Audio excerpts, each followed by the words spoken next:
Welcome to the God Pod with Lord Jamar. Not a hard job to expose the fraud you are. P. Diddy, Kid Cudi, explode your car. Shit get ugly when I unload the scar. But this ain't PUBG. Shout out to my people around the world that love me. Peace to Artie Stacks, Digger, and Godfrey. My people in the chat, all my niggas that got me.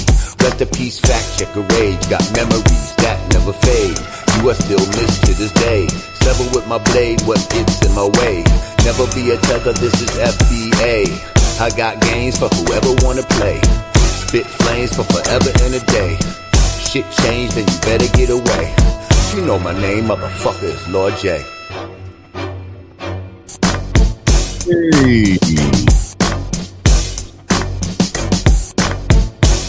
What's populating? A1 Grizzly in the half. Luke Jason Voorhees. Henry Sabito.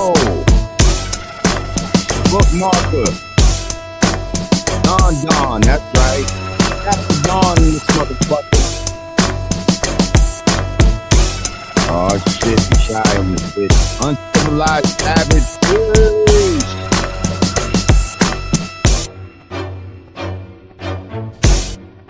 What's good, y'all? It's Wednesday, January 14th.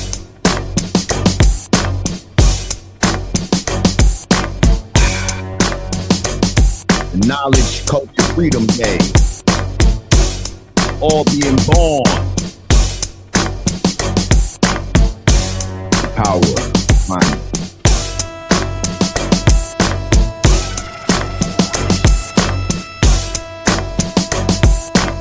Yeah, we're gonna get into it. Callie in the house. Let's go.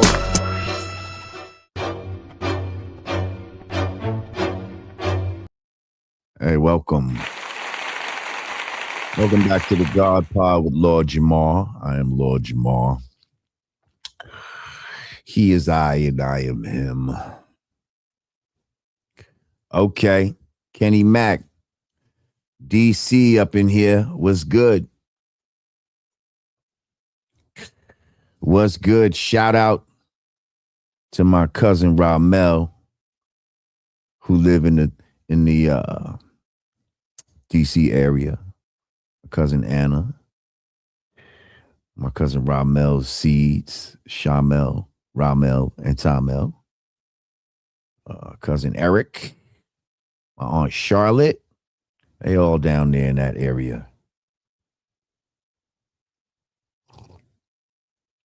Speaking of my cousin Ramel, that makes me think about the brother that we lost just yesterday, because he happened to be a friend of my cousin Ramel. They both were locked up together in Fort Dix Federal Correction.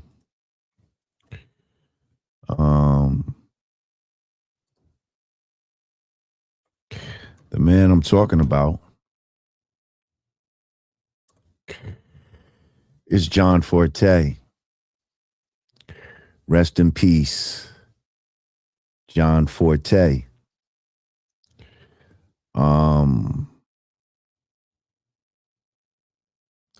Yeah, good brother, man. Good brother, man.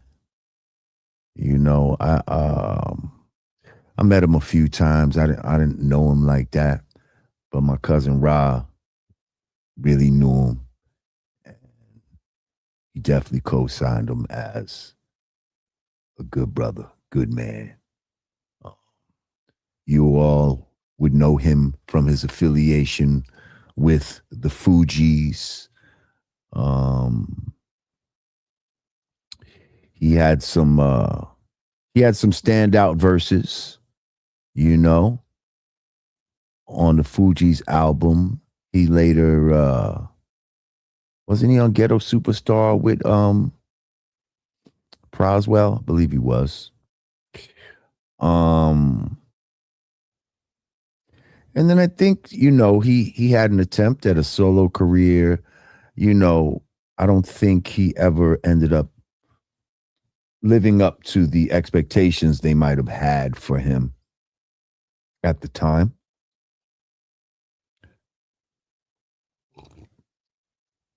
I liked his voice and all that. You know what I mean? I thought it was cool. I thought it cut through the beat. It definitely was distinct. FBA Convo. Peace. Peace. Everybody hit that like button. Hit that share button. If you're new to the channel, hey, why don't you subscribe? Click that notification bell and click all so you'll be notified every time we drop a new joint. But yeah, John Forte. Let's see what happened exactly. Let's see, John Forte.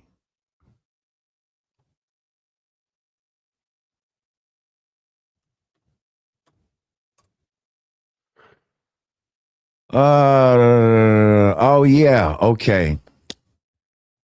He was arrested in 2000 at Newark International Airport on drug trafficking charges. Let's see. He was charged with possession of liquid cocaine and drug trafficking, specifically possession with intent to distribute 5 or more kilograms of cocaine. Circumstances where he went to the airport to pick up 2 couriers who were carrying approximately 31 pounds worth an estimated 1.4 million of liquid cocaine in their suitcases. Unbeknownst to Forte. Damn it. Unbeknownst to Forte, the couriers had been apprehended earlier in Houston and were cooperating with federal authorities in a sting operation. God damn it! Oh! He thought he had some shit going. Motherfuckers got caught before the shit even got off the ground and told the whole spiel.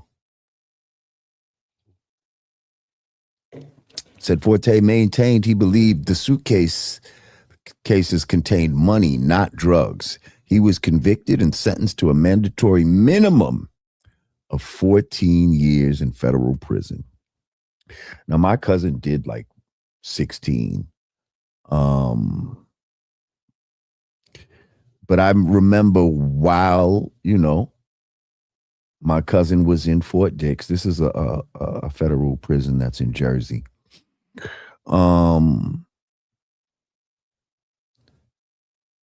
He was talking about that he was in there with homeboy. He was also in there with little Sean. But he ended up getting out. Several public figures, most notably singer-songwriter Carly Simon, who was Forte's godmother, believe it or not, advocated for his release, arguing that the sentence was too harsh for a first-time non-violent offense. After serving 7 years, his sentence was commuted by President George W. Bush on November 24th, 2008. He was released from prison in December 2008.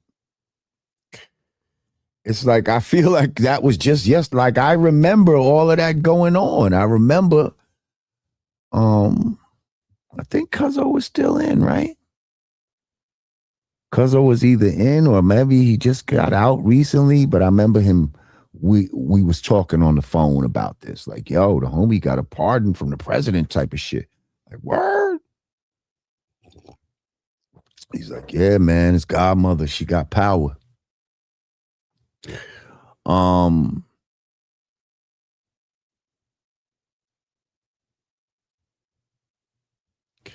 Yeah, I'm drinking that killer coffee. I'm drinking that killer coffee in my killer mug. Uh-huh. You see, I got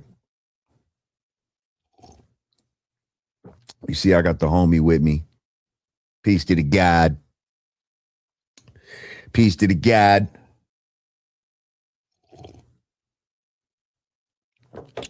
So yeah, anyway, I just wanted to say, rest in peace, John Forte.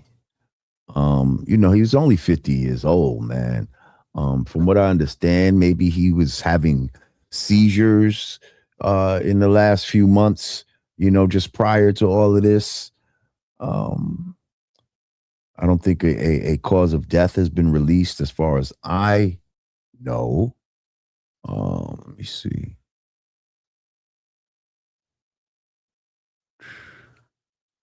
No, let's see.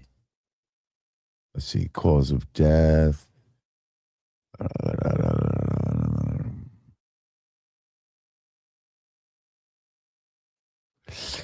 That's so crazy, man. When people, just pass away so suddenly, man. Now that we're in our 50s and all that, it seems like this is happening to people. Now, I can't front. One of the first questions that I ask when things like this happen, we're like, well, was he sick? Or,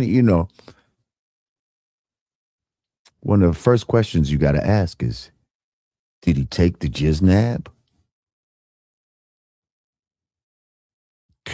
Did he take the jiznab? Because that's definitely a factor. That's definitely a factor that needs to be considered when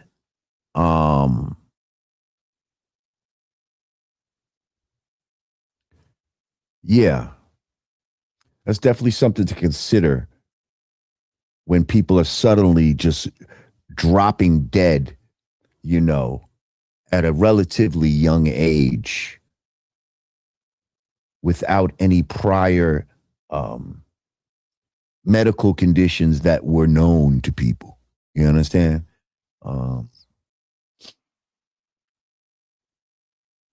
It's just a question you have to ask. Anyway, once again, rest in peace, John Forte. DJ Jammin' Jimmy. What's up? Peace to you, my brother. Thank you. He said, Lord Jamar, during your fallout with Vlad, he had several new regular guests, including Birdman's brother, Gangsta, who killed 40 people and told on his dead friends to get out. Is that snitching? Well, thank you, first of all, for your question, DJ Jammin' Jimmy.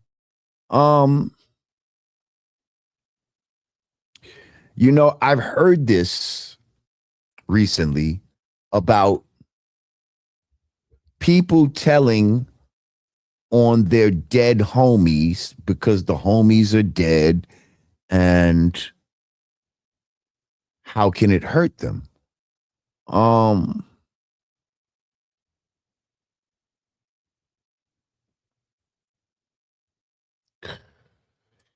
Is it snitching?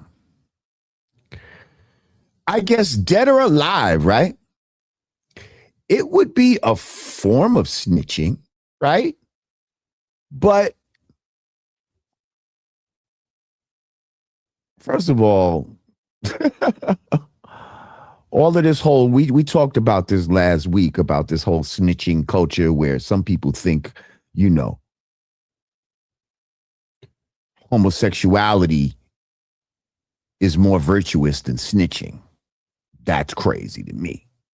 But anyway, I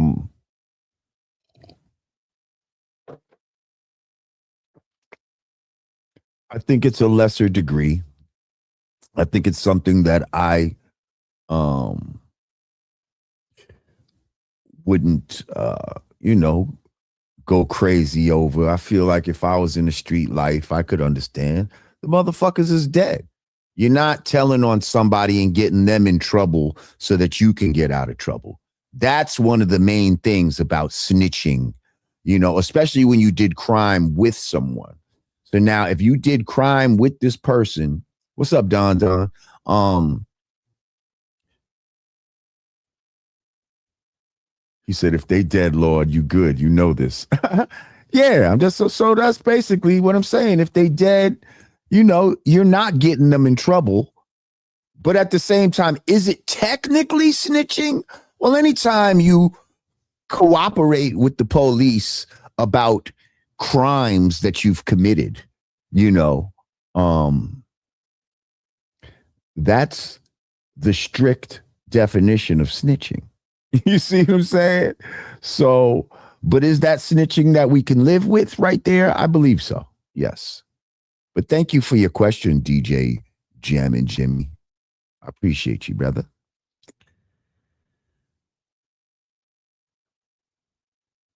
Yeah. He said, of course it is, but it's too late. Yeah, it's snitching. It's snitching that don't hurt nobody, but it's still snitching. They said that's why a lot of people are comfortable telling a lot of stories now because a lot of people are gone. This is true. This is true. I mean, see, you got some hardcore, I don't know if these people exist anymore, but like, you got some hardcore gangster motherfuckers that won't talk to the police at all. Like, at all. Like, not to ask them a question, like nothing. Like, to have that discipline, man, I'm not talking to y'all motherfuckers. I wouldn't ask y'all niggas for a sandwich. You know what I mean? Like, these motherfuckers is ready to go out like that type of shit. But I don't know if there's a lot of people like that anymore. Henry Cedillo said, in California, the state penitentiaries used to have 1 yard of PC inmates and 3 riders in regular population. Today, it's 1 yard of regular population and 3 yards of PC inmates. Wow. Peace, God, from LA, Cali, Nubians in play in my background for the good energy that's after. Yes, sir. Right. Why would an intelligent person not in the criminal life care about snitching? Good fucking question. I don't, that's a good question. And the only answer I could come up with, right, is that they've psyopsed us and enthralled us all, especially with a lot of this hip hop. They've got us focused on criminal lifestyles and promoting criminal ethos and criminal standards and morals and values, right? Instead of what we really need to be dealing with, which is righteousness. Huh? Righteousness. But they got us dealing with devilishment. That's why motherfuckers is running around on demon time. Yeah.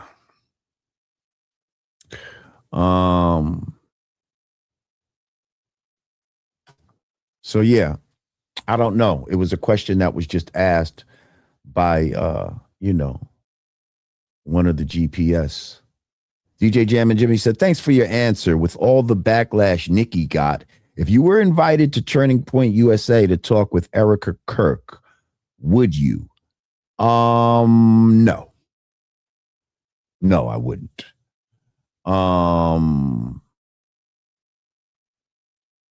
Something about that Erica Kirk. Now, if I was invited to Turning Point USA, when Charlie Kirk was still alive, if he had invited me, I would have went and talked with Charlie Kirk. But I don't trust this Erica Kirk. What would we talk about? What would I talk about with Erica Kirk?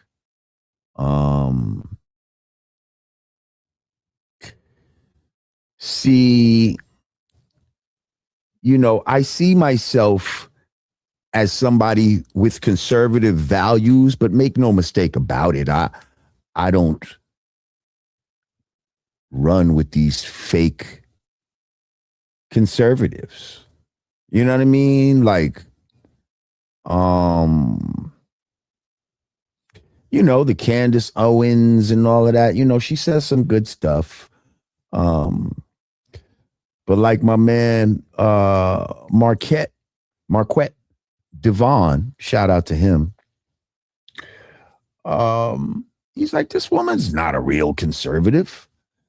Because a real conservative, the woman would be in the background and have her man out front. Okay? What's Candace Owens' husband's name? Right. Erica Kirk is now out here trying to be in the forefront of, a movement that her husband put together. And at the end of the day, that's not even some real conservative shit to do.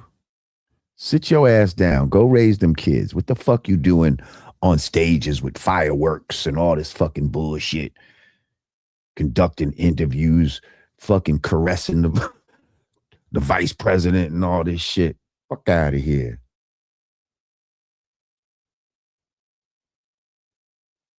Right, isn't that funny?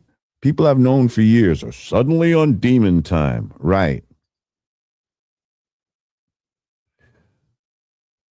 Oh, we're gonna talk about her.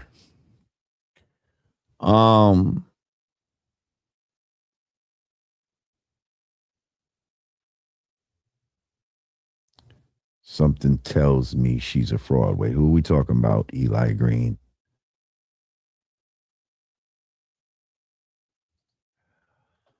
Well, yeah, anyway. So you look at the title, right? Renee good. It's all bad. You're talking about Erica. Right. Yeah, she is a fucking fraud. I don't fucking play with her. You know what I mean? All of a sudden she Shabbat's shalom and all this and, but this guy was a Christian, but now she going to act like every night before he went to bed, he used to say Shabbat. Man, stop it. You're lying. You got paid. Somebody paid you. Well, anyway, so now, Renee Good, right? If you were here last week, we talked about this when it initially happened, really. It was pretty fresh at that time. Yes, Silk Child, we just acknowledged John Forte. But salute.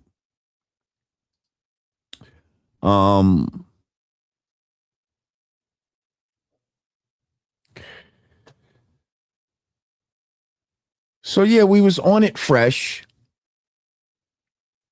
I gave my opinion from what I saw.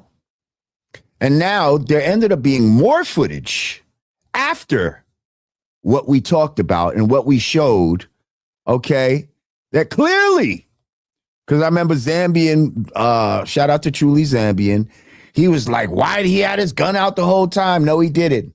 He pulled his gun out at the time when she backed the car up and then started moving forward.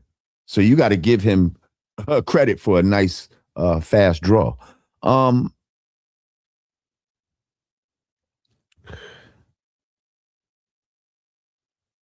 But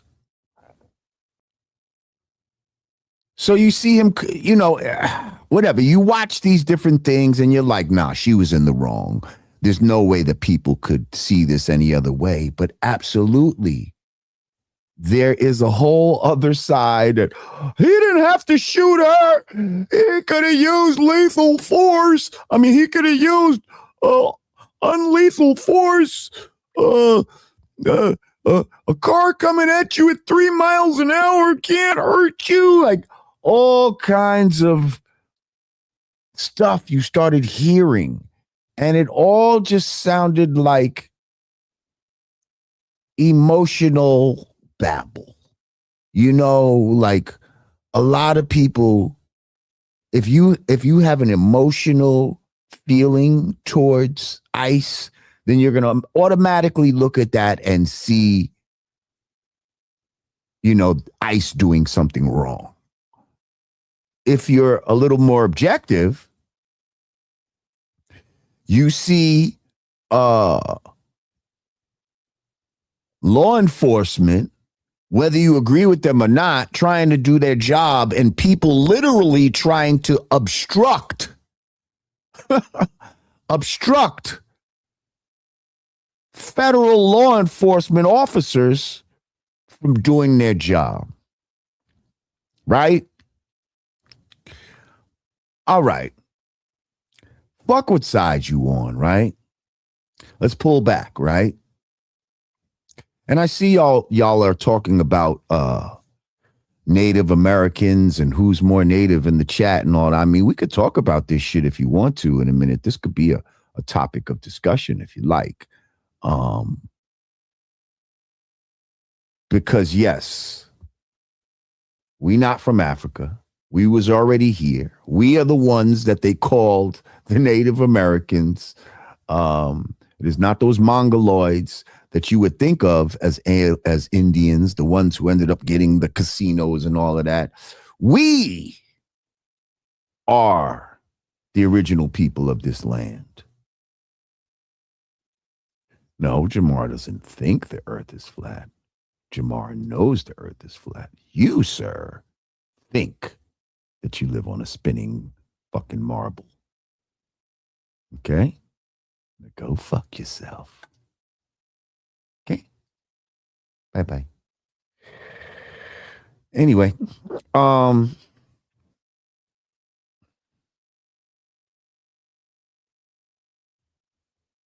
but so now listen, before we get to all of that, let's talk about this because, you know, I was talking with my brother.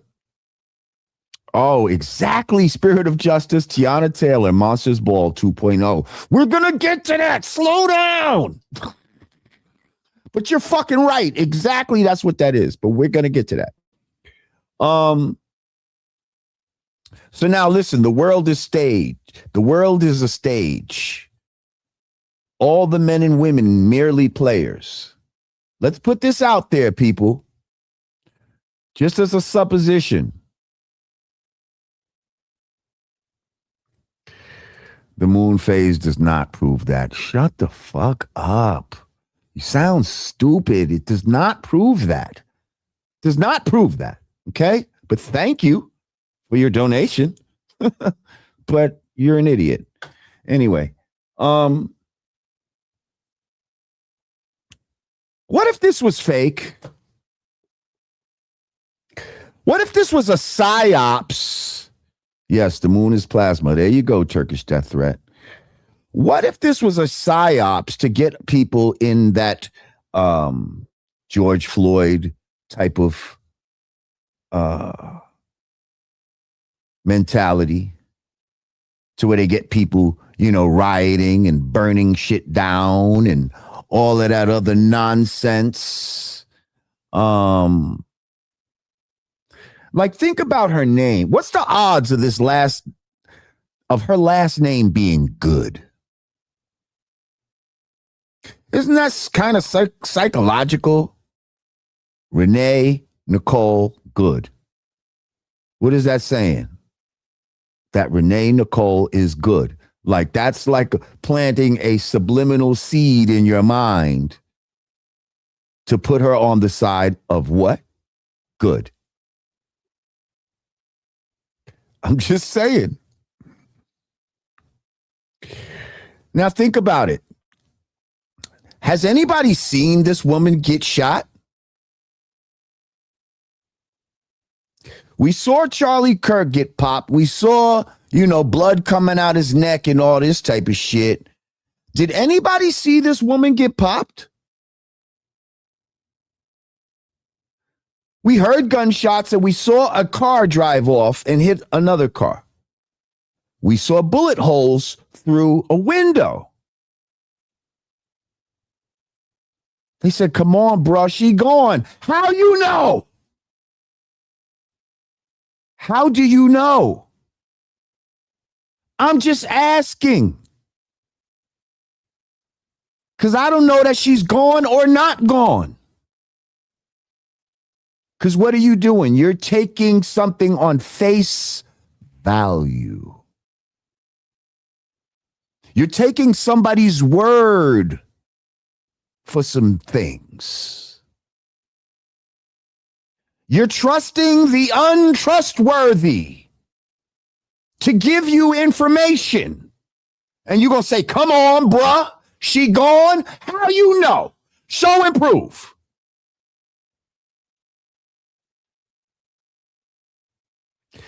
This should be a federal investigation, right? Let me ask you.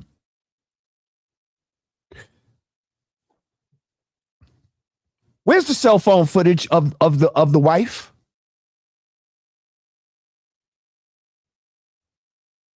Where's the cell phone footage of the wife? How come we haven't seen that?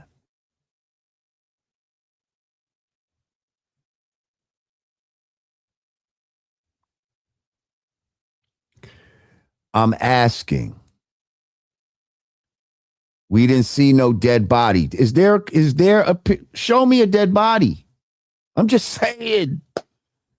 Usually you see these things like why do we see that?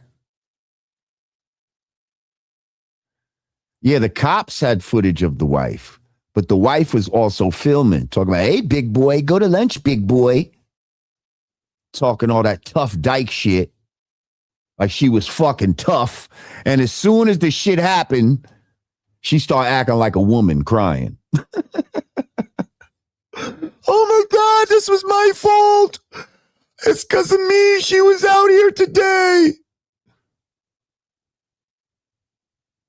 Drive, baby, drive.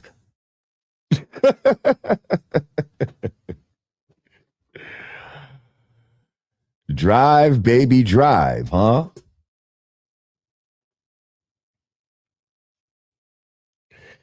I'm just saying her cell phone should have been confiscated by authorities,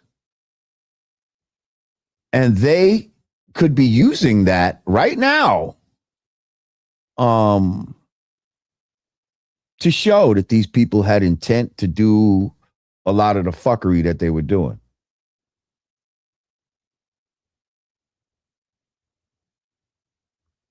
He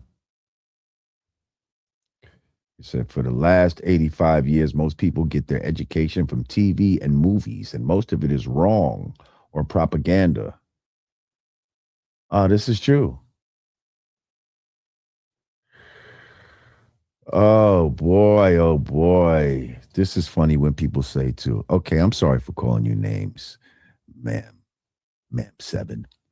No need to name call. Everything in the universe is spherical by nature. I'm out. Peace. Is that really true? Is that really true that everything in nature is spherical? Are you spherical? Are you spherical? I mean, your head is round, but is it a sphere? And is your body a sphere?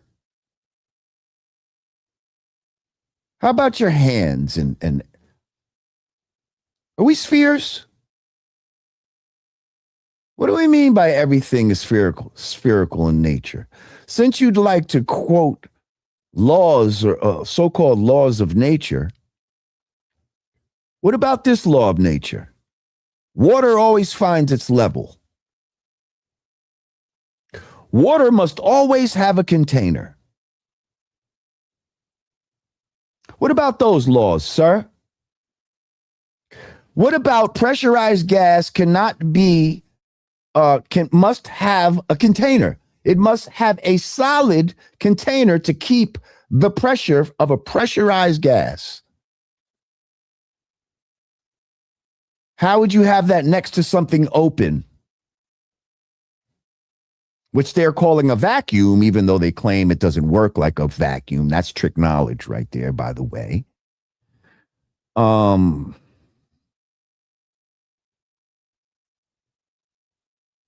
Since we want to, quote these things, but pardon me, I don't mean to call you names.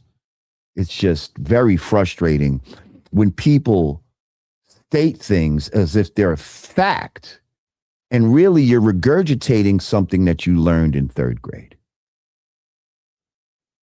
You're regurgitating something that you learned in third grade, and now you think you're smart.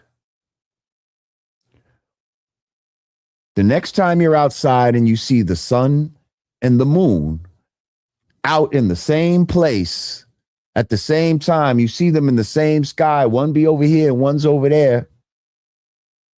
Ask yourself, how is the earth getting in the way in the middle to cause these so-called moon phases?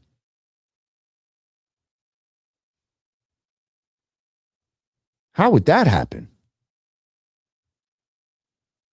Because I'm seeing them both right now. They're in the sky and the earth is here, so the earth can't be between them. So how is that possible? But thank you. I appreciate you.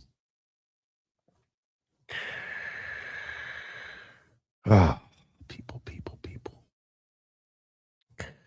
Runaway slave said ICE agents get no respect in the streets. That lady had it coming. She with Jesus now. This is definitely true. Thank you, runaway slave. Uncivilized savage. What up? Peace. He said, LJ, one of my ops is now with my mom's. I cried for 20 minutes when I found his underwear in my laundry basket. Come on, you're being funny right now. Should I give him a pass or spin the block? Nah, uncivilized savage, you got to be joking right now. I'm just going to say that it's a joke. And if it's not a joke, I would never encourage anyone to spin the block. Okay? Yeah. Your mother's a grown woman. Your mother's a grown woman. It's unfortunate that this gentleman happened to be somebody that she chose. If he is your op, I don't know, what kind of op he would be. Hopefully y'all was on opposite chess teams or something like that. And he's your op in that sense. But yeah, you're going to have to, he said, I found his underwear. Yo, you's a funny motherfucker.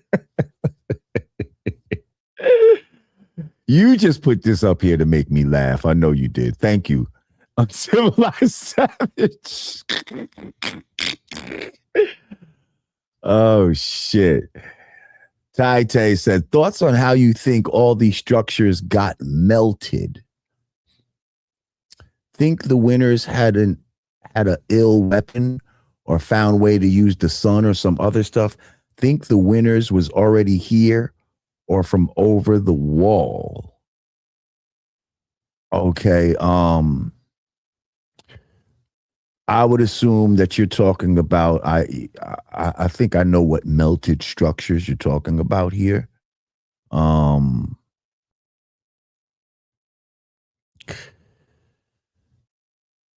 My thoughts are that there's technology and knowledge that we once had that has been lost or is being withheld from us for whatever reason. I think there was building technology that we don't have now. There may have been weapons technologies that we don't have anymore.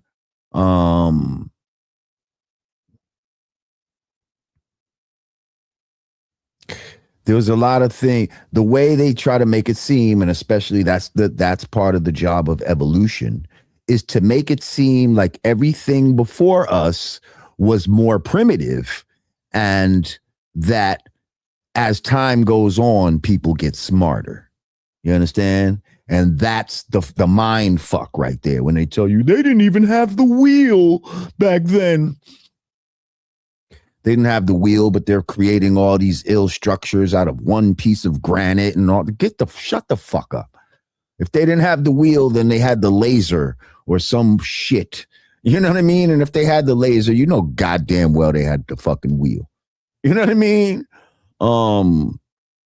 But they just tell you that shit and then you fucking parrot it. They didn't even have the wheel back then. Who says they didn't have the wheel? Well, look at the hieroglyphs.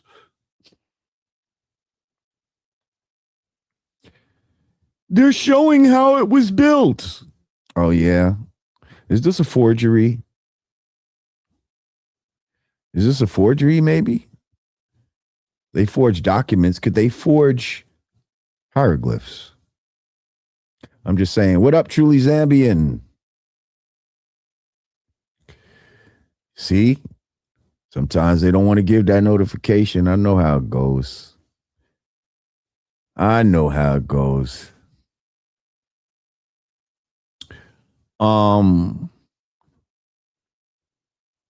Hey, Michelle. Peace, Queen. She said, hi, Lord Jamar. Can a relationship survive erectile dysfunction? Wow. You know, I was going to ask you as a woman what kind of topics that you would like to discuss. And I'm just curious, the things that are on women's minds. We're going to take a quick break and I'm going to answer this. Can a relationship survive erectile dysfunction? I think that would depend on the woman. I think if the woman, loved the man enough and, she was willing to take an L in that department, you know what I mean? Like, and maybe it's only a cunnilingus situation going on at home. And maybe that could be enough for her because she loves this man so much. But I think if you'd ask most women, and I think women are the ones that really need to answer this question because, a man, yeah, I guess he'll just have to deal with it. If he's the one that got the dysfunction, he's just got to deal with that shit. But it's really the woman. So what do you think, Michelle? I say, again, it depends on the woman. And most women, I don't think would stand for it.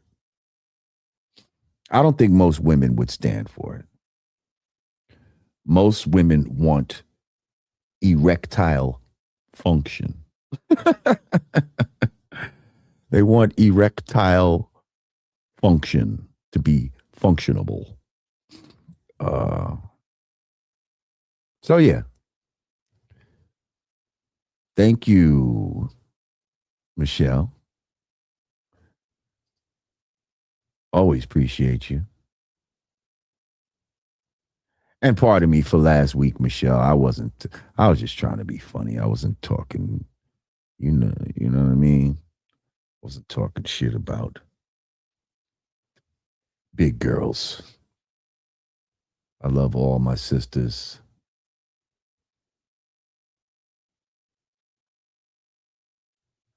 That's right. A1 Drizzy, let them know.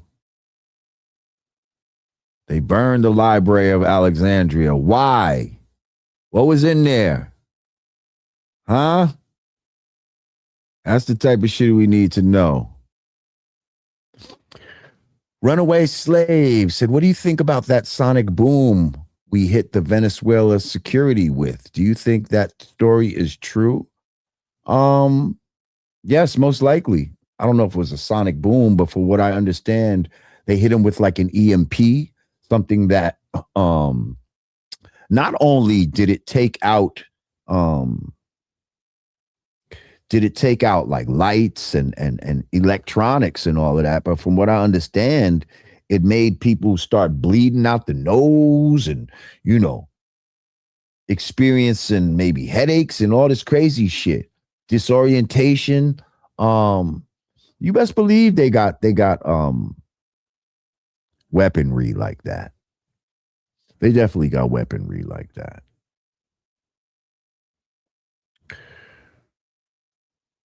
So anyway, yes, I got your email, Zambian, about Megan Good and her goofy dude. Yes. And they both was looking super goofy in the video. And yeah, I don't even trust those fucking DNA bullshit. They both of them conveniently trace back to Guinea or whatever the fuck, New Guinea or whatever the fuck they was in Africa. There wasn't one is from over here. They both happened. They came together. They both happened to trace back to the same place. I smell bullshit.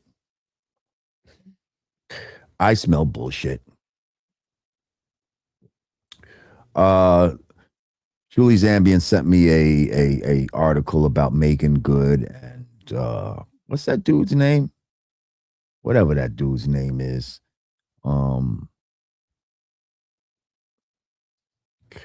About them tracing their roots back to they got citizenship in Guinea-Bissau or some shit like that in Africa, you know.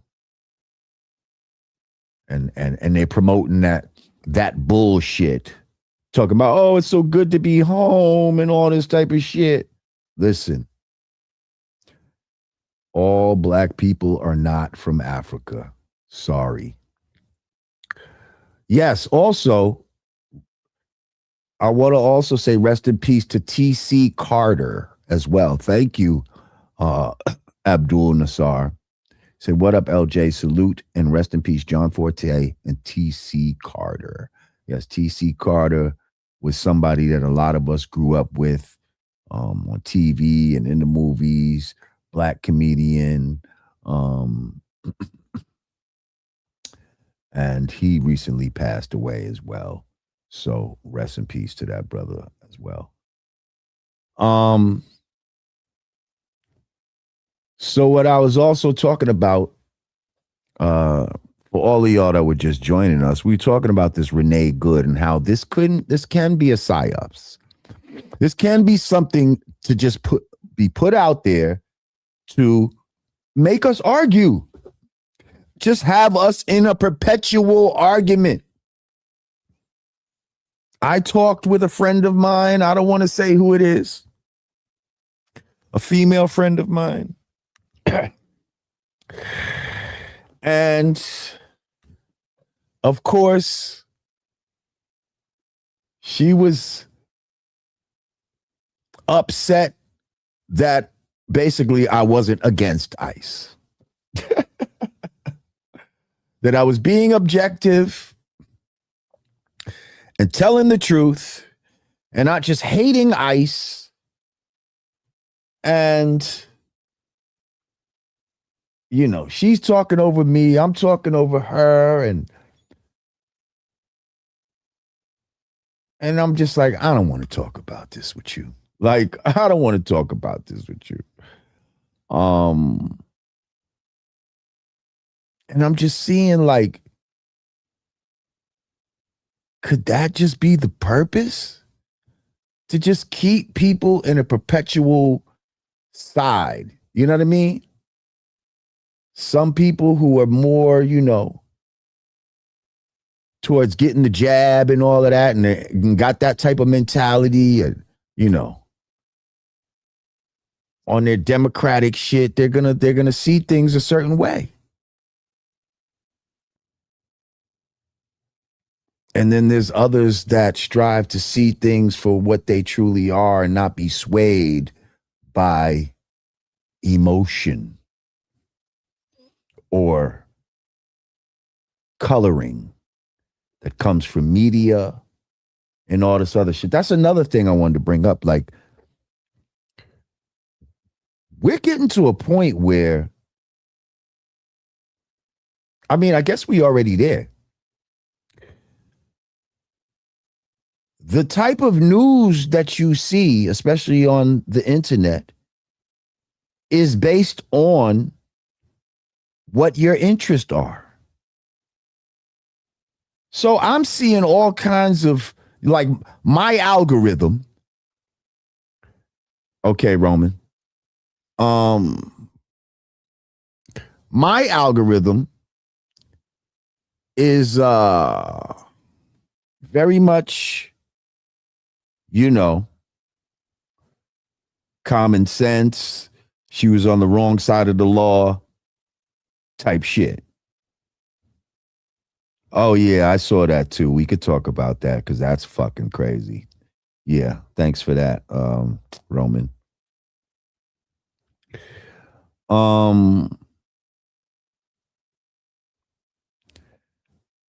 I try to be on the side of common sense, man. I strive to be on the side of common sense.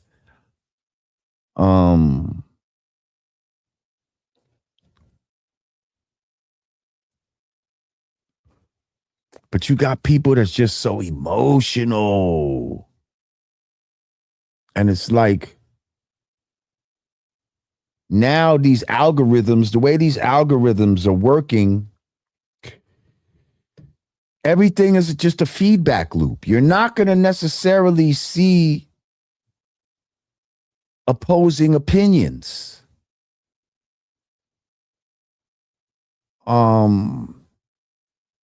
Yeah, you're not going to see opposing opinions because everything is interest-based. When they're like, do you like posts like this? Click like if you're interested, if you want to see more posts like this. You see what I'm saying? And when you do that, it starts to exclude other information you might be able to get. And so now everything starts to just, you start to see what you want to see. And that's crazy. But I don't like when people exaggerate too, because this person I was arguing with start telling me that, oh, ICE is doing this to black people. It's not just white people. It's not just Spanish people. And I'm like, where are they doing this to black people at? Show me. Where are all the videos? So I'm waiting. I never got nothing from her, but I started doing my own research, right? There's one video. There's one video where ICE went into Chicago, and it might have been about 2 a.m, and they did round up a lot of people and had them detained for about an hour. In the zip tie cuffs, they separated children from their parents. And if you had a warrant, you was getting locked up, whether you was, illegal or not. Okay. That's what happened. Do I agree with everything that happened there? No. But is this some sort of shit where now they're running rampant and they're trying to now terrorize the black community? That ain't what it is either. But that's the way they'll motherfuckers will try to spin it. They'll keep showing you that. And in my argument, this was that one incident was made to sound like it's happening rampant everywhere. I said, did it happen to you? Oh, my daughter was at the nail salon and at the Dominican nail salon and they ran up in there. I said, oh yeah, did your daughter get locked up? No. All right then. What the fuck are we talking about here? What are we talking about here? Oh my goodness, it's crazy. Okay, hang on. We got something else from Michelle. Maybe. Michelle said, my man is a 5%er and I'm a Christian. He has taught me so much. He's a fan of yours and met at the Day of the Babies in Paterson, New Jersey. I remember that. Does one of us have to convert? I appreciate your apology for the big girl comments. No, I don't think one of you has to convert. I was just watching something the other day. Actually, again, it was my man Marquette Devon. He was debating a Muslim guy who was basically saying that he would rather have a gay son than a Christian son. I know. Sounds crazy. And he kept trying to frame Christianity as shirk, as some sort of sin and something against Allah. Well, the brother Marquette took not one but two verses from the Quran where it specifically says that, one, Christians and Jews, if they follow their book and go right, live a righteous life or whatever, they can go to heaven along with Muslims. It also said in the Quran that it is permissible for a Muslim to marry a Christian woman. Now, why would it say that if Christianity was something that was sinful or, looked at as as haram, basically. Yet it talks about homosexuality and, that could be punishable by death. So that just makes me think of that there. Listen, I don't think anybody should be forced to do anything. I'm going to keep it real with you. My wife is a Christian. Okay? And I haven't forced her to do anything. But now,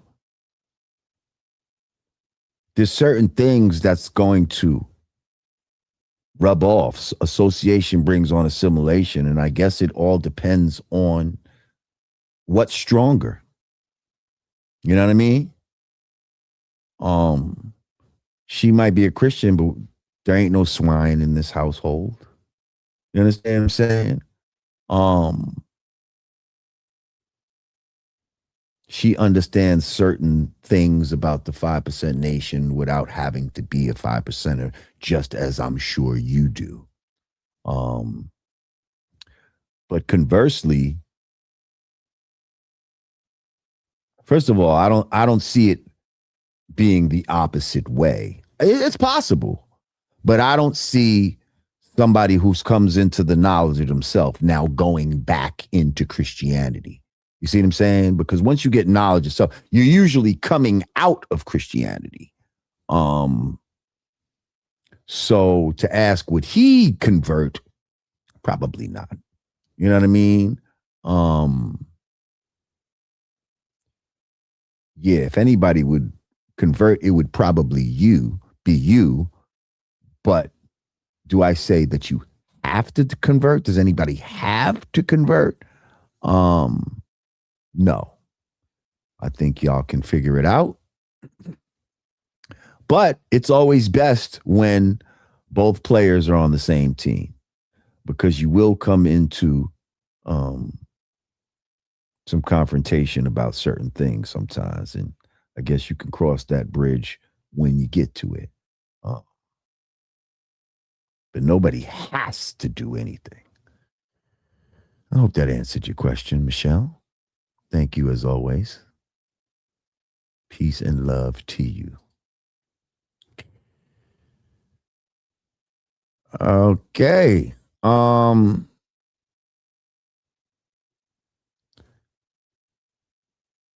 Let's see.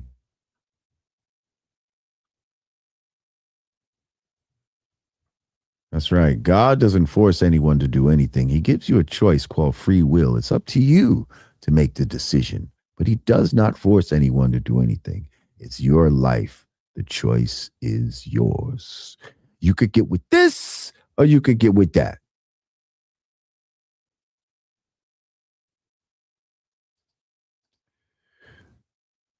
King Lee said, my wife is a Christian too.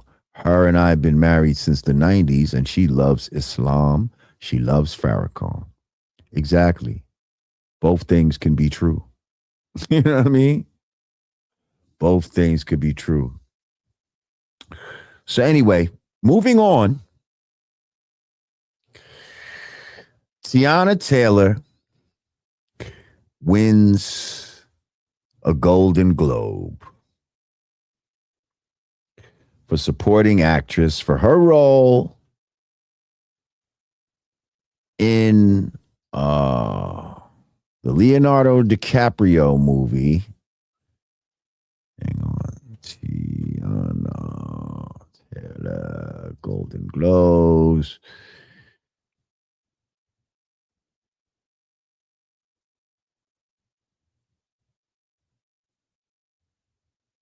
Flowers from Beyonce.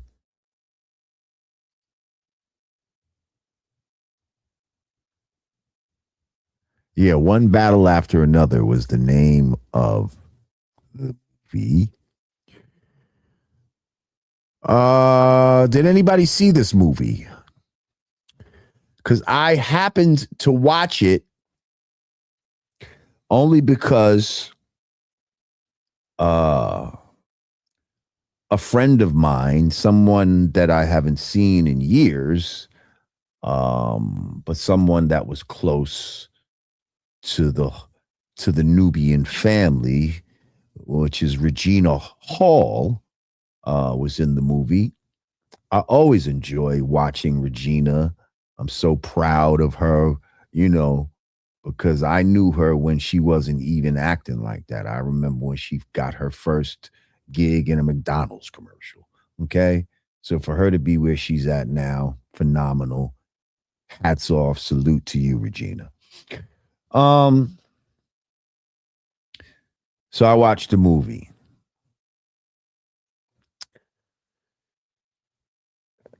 It didn't even really make sense to me. You know what I mean?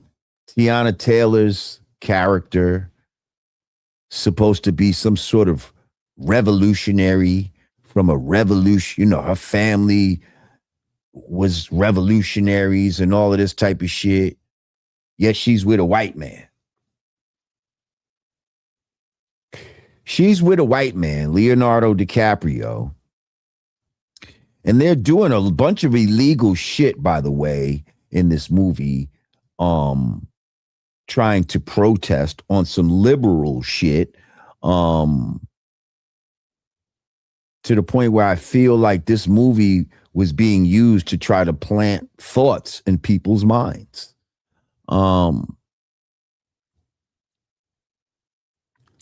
But in this movie, somebody earlier said that this, Teyana Taylor, it was a Monsters Ball 2.0. And I have to say, That's why she won.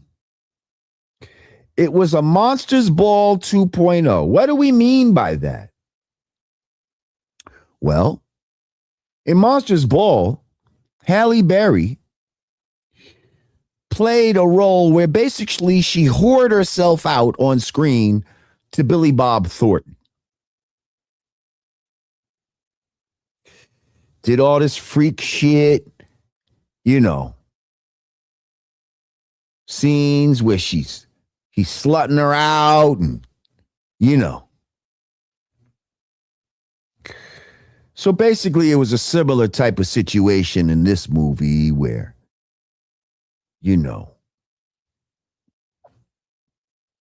her character was ultra promiscuous with this guy and they're doing freaky shit on screen. And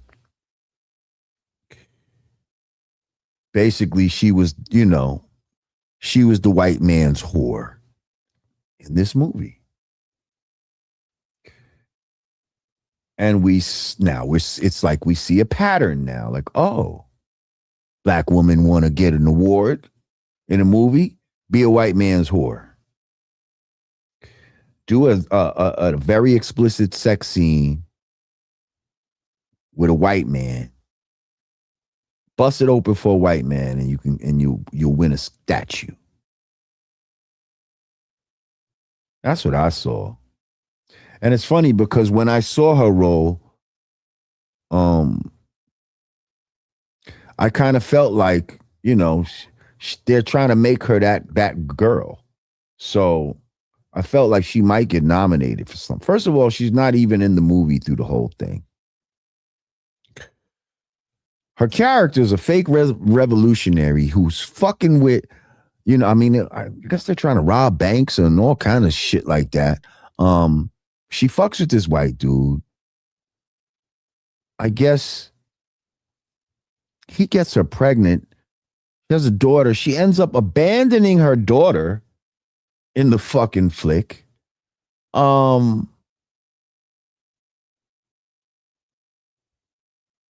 Then she ends up being a super fake revolution. She ends up snitching on her cohorts and going into witness protection or some shit in order to save herself. So yeah, she snitched on her friends and abandoned her man, her white man, and her mixed daughter.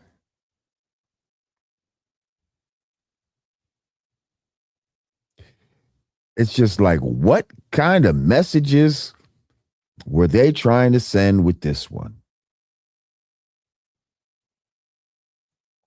And then when she wins the goddamn thing, right? When she wins the award, instead of having class, and what's the first thing she does?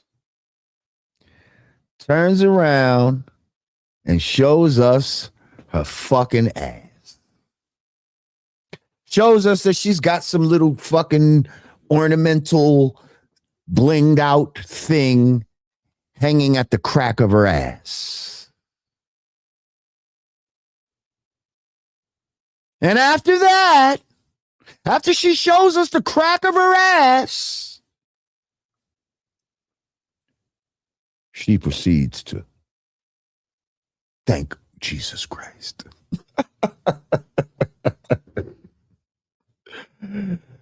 She goes into religious mode and starts talking about Jesus Christ and all of this crazy shit.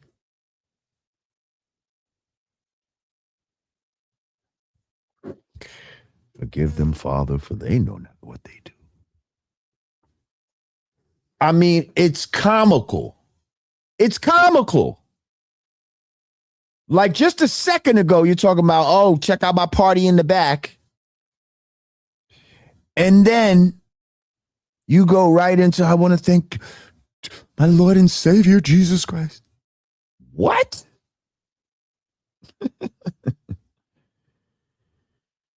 Y'all motherfuckers is kooky.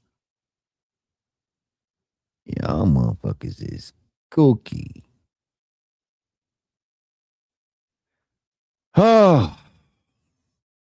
Yeah, so all I wanted to say was, listen, I mean, I'm not hating on the girl. I think she's pretty, I guess. There's something about, there's something about her. She's, she's fit. Some people, I think they hype them up a little too much.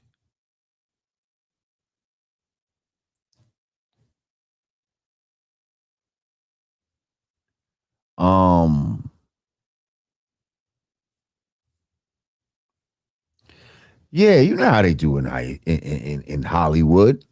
If they decide you're going to be that it person, then they just act like you're the most beautiful motherfucker in the world, even if you're really not. Like, she pretty, don't get me wrong. But at the same time, she be looking a little weird at times too, at certain angles. She has a strong face. She has a very strong features. And then it don't help when she's, always, scowling and trying to look hard, trying to throw that Harlem shit at you.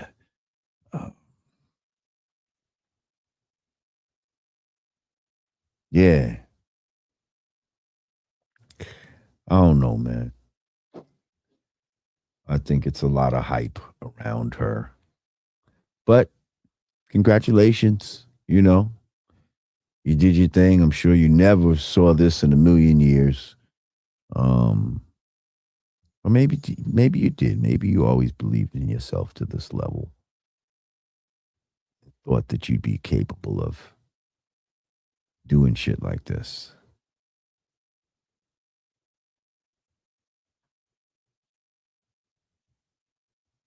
That's right, Michelle. Said I would never want to lay down with my slave master. I hear you. I hear you. Tay too said thoughts on GE Genie claim of starting hip hop. And for you, God, you ever got up or tried to dabble in graffiti, writing in the yards / subways? Thank you, Tay. Good question. The green-eyed genie he's talking about. I'm like, GE Genie, General Electric. The green-eyed genie claim of starting hip hop. Okay, let's address that first. I happen to have friends, who were actually present at the start of hip hop. Shout out, brothers like DJ Face, a lot of hip hop pioneers. Green Eye Genie did not start hip hop. I know he'd like to say he's a funny, animated dude. But he didn't start hip hop. Is it possible that he may have brought some aesthetics? Maybe. You know what I mean? But to hear him say it, he made it sound like he was the only one getting money back then, that everybody else was poor. And I happen to know that that's not true. There was motherfuckers getting money in all different boroughs. that was shopping at the AJ Lester's and places like that, with Quarterfields and you know what I mean? British Walkers and so sheepskins and yeah. So I mean, could he have been one of the pioneering ones around his way that helped bring some of that stuff? Maybe. I don't know. But, it's a very strong claim. I don't think first of all, I don't think one person can be attributed for starting hip hop. I think it was a collective movement that started happening, especially around, the advent of Soul Train and, just being tapped into the whole country being tapped into certain soul music and shit like that. Hip hop was born out of that. And I don't know whether it was a Kool Herc or a Green Eyed Genie. I don't think there's one person that you could just say, oh, they started hip hop. But thank you, Tay. Yeah, I did see that shit with Corey Holcomb. Corey Holcomb was about to dig in homeboy ass. First of all, I don't even know who Anton Daniels is, but whoever he is said the wrong shit talking to the homie Corey Holcomb. Nigga said, I don't play that dick sucking shit, boy. Say that shit again. He said, switch seats. He sat right up on that boy.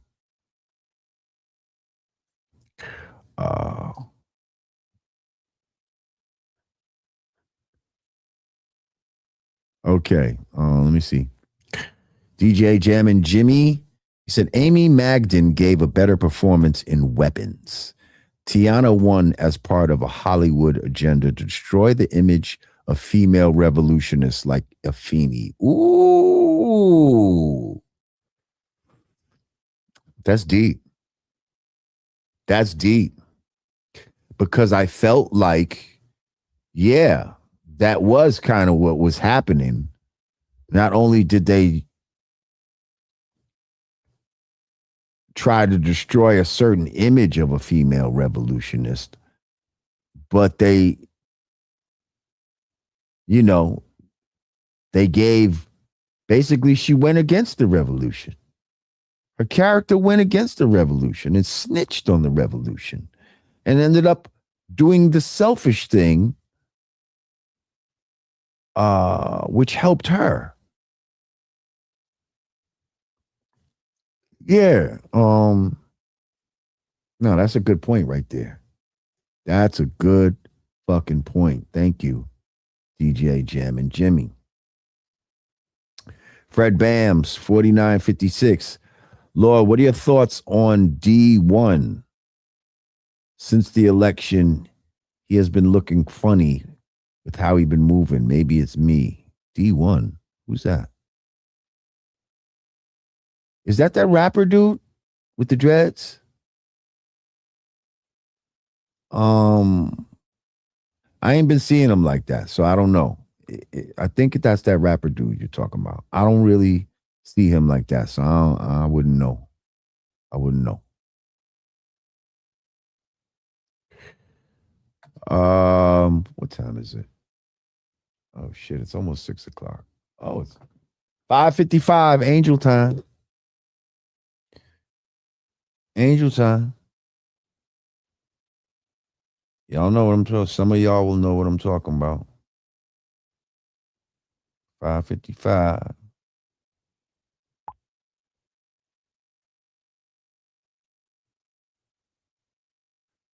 Oh, that shit's going around now. That shit going around with Corey Holcomb. So certain shit a man should never say to another man. 5150 show.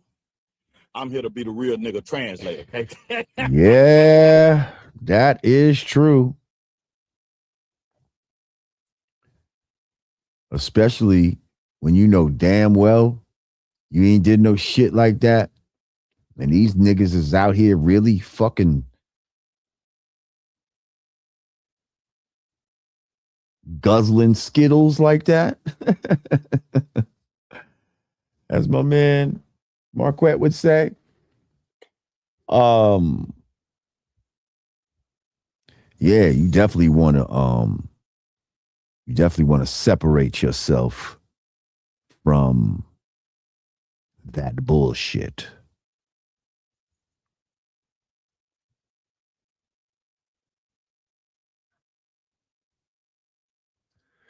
Asada Shakur, thank you again, Fred B. Jams. Asada Shakur biopic by the right people would be fire. Yes, it would, but here's the thing. The right people means not Hollywood, right? It would have to be shot independently. It would have to be funded independently. In order to do it right, it would have to have a nice budget. Motherfuckers would have to, do the retro shit. We need retro cars and all of that type of shit to do the turnpike shit. We need to go to Cuba to shoot. But a Hollywood studio would never want to make a picture about Asada Shakur. Why? Why would they want to do that? She's a symbol of resistance. She's a symbol of that you can get away, that they don't always get their man or woman. So that's why she's dangerous to this very day, because she's a symbol of successful resistance.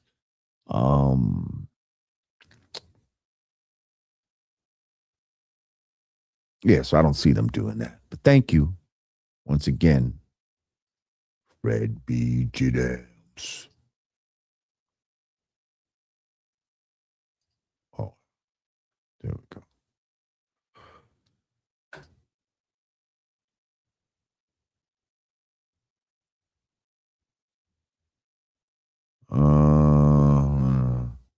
Corey, he walked up on him.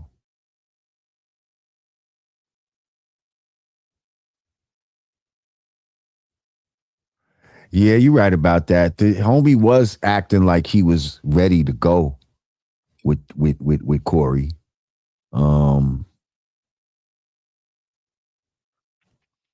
Yeah, I thought it was gonna get crazy in there, to be honest. I thought it was gonna. I'm surprised we didn't see no blows thrown in that little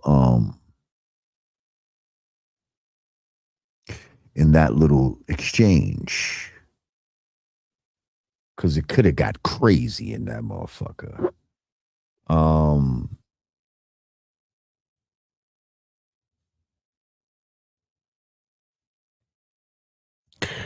Yeah. So anyway, listen, before we be out, you see the last thing I had up on here. Trump wants Greenland, y'all. And he's not taking no for an answer, goddammit. Yeah. He's almost acting like he gonna get Greenland by any means necessary.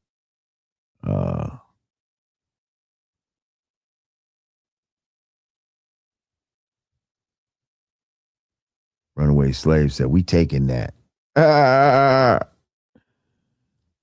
They're acting like it's basically a strategic stronghold that needs to have better defense.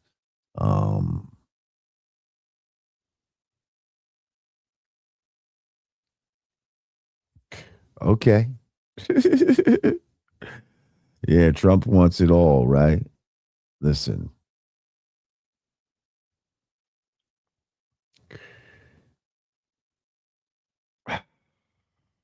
Listen, I'm not, even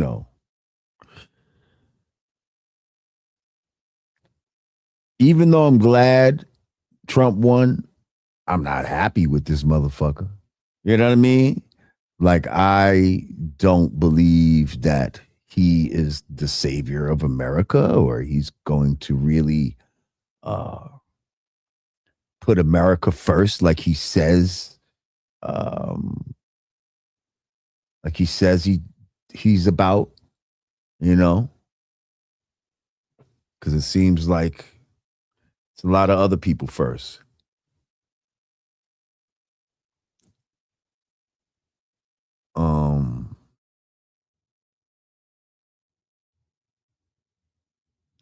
But I will say, I'm still glad it's not that broad. I still say things would be worse if the broad was in. You know why?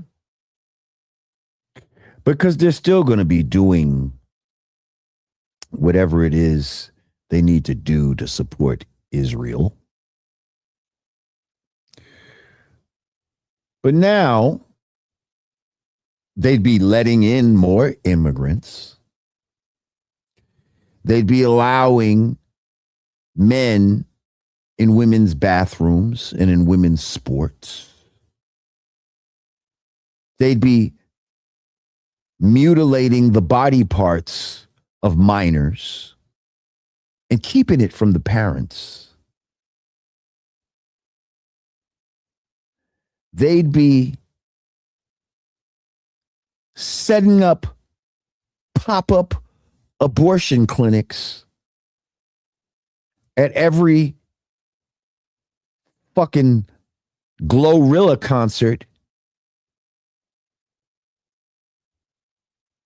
around the country. So, as bad as this guy may be, it could have been a whole lot worse, people. It could have been a whole lot worse. Michelle. Yeah, Michelle, much love. Said, Lord Jamar, you were absolutely right. Being fat is unhealthy. There are fat women in the church. A fat woman is a sick woman. Both my mom and sister died from weight-related issues. Tell the truth. I'm not that emotional.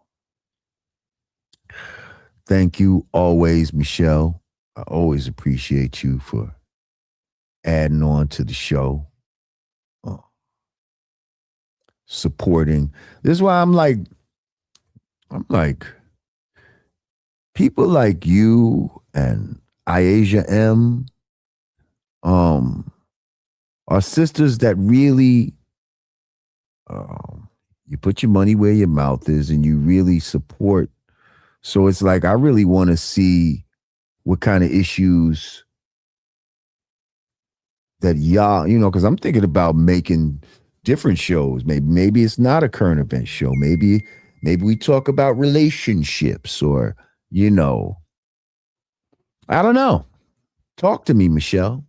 What do you think women would want to talk about with Lord Jamar? How can I help women specifically? But I will say, first of all, a word only has the power that you give it, right?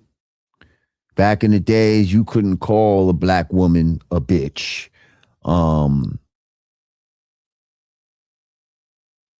Even another girl could say it to another girl. You understand what I'm saying?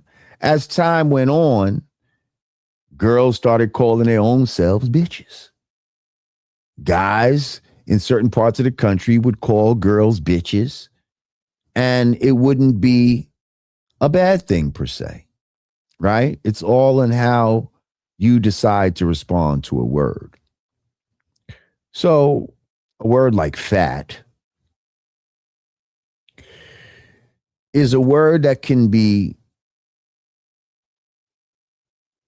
take on an emotion depending on how it's received by the person, how you see yourself, if you have any stigmas about the word.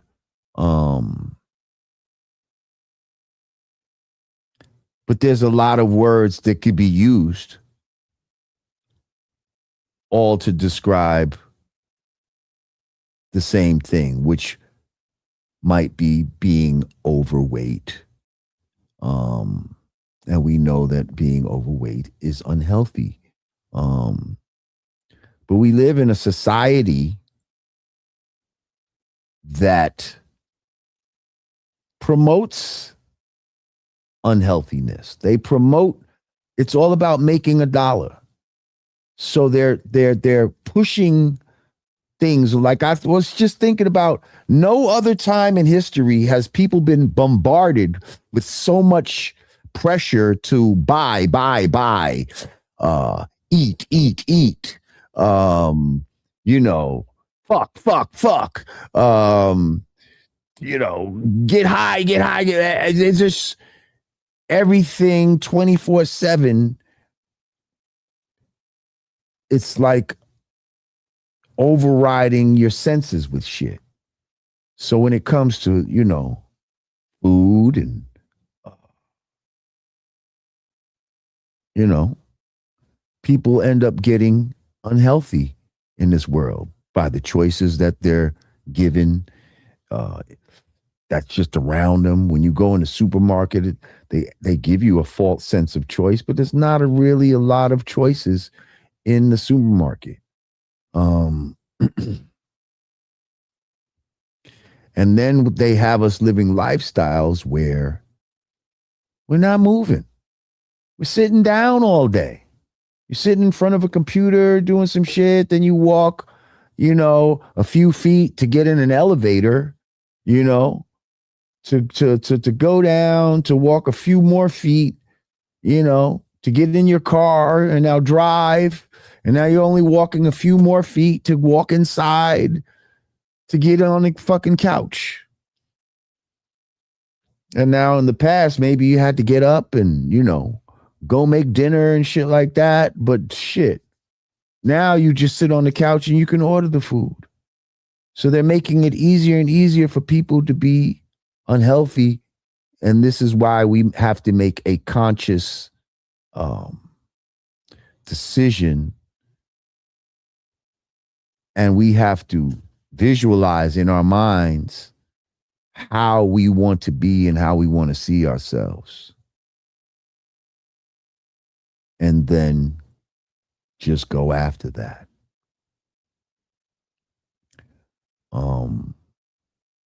See, when I made that joke, I never in a million years thought that you were a quote unquote fat girl, Michelle. Even though you said that you were trying to lose weight, I just didn't see you like that in my mind. You see what I'm saying? So when you was like, at first, you know, hey, watch your mouth, LJ. I'm like, what is she talking about? What did I say wrong? You know what I mean?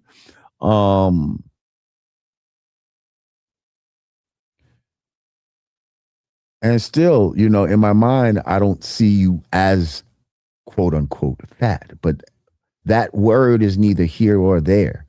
If you're overweight, if you need that word to motivate you to do what you need to do and say, you know what, I am fat. And I'm going to start doing the work. Because we can do the work now or there can be work we need to do later. And it's better that we do it now. Because that later shit is, you know, you're trying to play catch up and we don't want to have to do all of that. We can do whatever we put our mind to, Michelle. So I always appreciate you. And I'm never here to try to belittle, you know, people, especially those that support the show, support me, believe in me, and, you know, show me that respect. So thank you always, Michelle. Yes. Yes. Society promotes the constant accumulation of stuff. And what I'm saying is, was there any other time in history where you got bombarded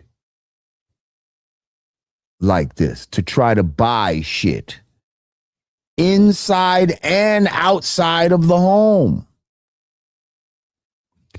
inside and outside of the home. Before, you had to go outside and you're like, all right, let me get ready. When I go to the market, there's going to be a lot of people trying to sell me shit. I'm going to just keep walking. You could do that before. You see what I'm saying? Now, this shit is unavoidable. You go outside, you see billboards, you go here, you see, you know what I mean? You see the stores, you see the fucking fast food restaurants. You fucking turn on the TV, they're selling you, you know, you watch your TV and all there between every fucking show are commercials trying to sell you some shit. Trying to get you to buy some shit, whether it's food, clothing, some shit you don't need, whatever. Trying to scare you into using certain pharmaceuticals, and this shit is fucking crazy.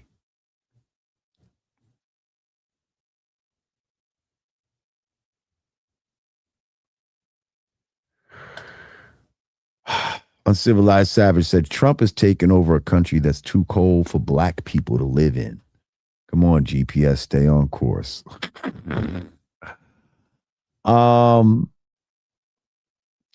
Is Greenland too cold for black people to live in? I don't know. The black man has been all over this planet Earth. In the cold parts, in the hot parts. I don't think that's our natural habitat to be in those cold parts. But black man can survive anywhere, Uncivilized Savage. You know that. You know that. And what are we trying to say? What? He's going to send black people to Greenland or some shit like that? Is this the...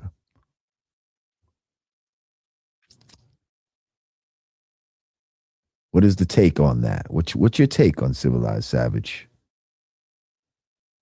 Thank you. Fred B. Jams. He said, growing up in the 90s, it was unheard of to hear someone in their 30s and 40s having diabetes and cancer, etc. Now it's normal and more obese little kids with diabetes. Sad. Ain't it? Ain't it? Like all of these, you know, diabetes and all of that type of shit. Yeah, that was supposed to be for people in their late 50s and 60s and, you know. Now it's getting crazy. Now it's getting crazy.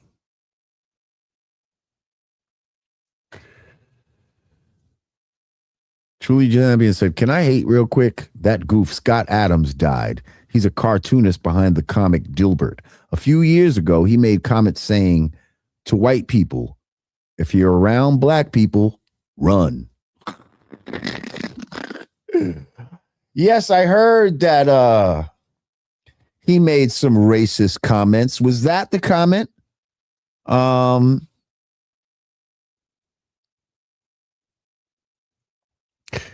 first of all, I don't know how many black people really read Dilbert.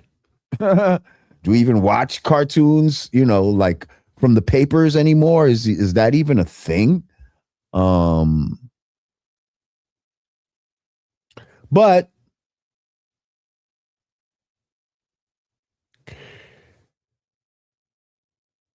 let's be objective for a second. To white people, if you're around black people, run. Depending on what black people he's talking about, he might have a point there. Because if we keep it real, there are certain black people that white people need to run from, and not just white people, black people need to run from. Okay? So, okay, let's see. He said he referred to black Americans as a hate group and advised white people to get the hell away from black people. These remarks led to the cancellation of his comic strip Dilbert by numerous papers. Black Americans as a hate group. Yeah, well, that's a little pot calling the kettle black, don't you think? When most hate groups are, notoriously white.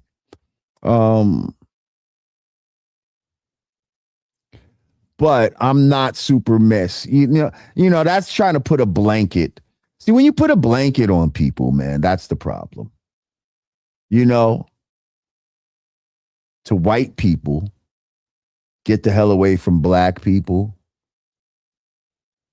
Like I said, some black people you need to get away from. Some black people need to get away from. But as far as Black Americans being a hate group and trying to like blanket us with that's some bullshit right there. I could see why that right there, that was taking it a little far.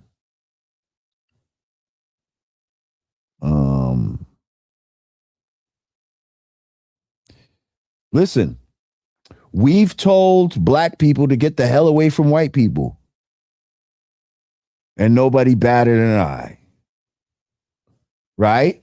Because the white people we was telling you to get away from were bad white people.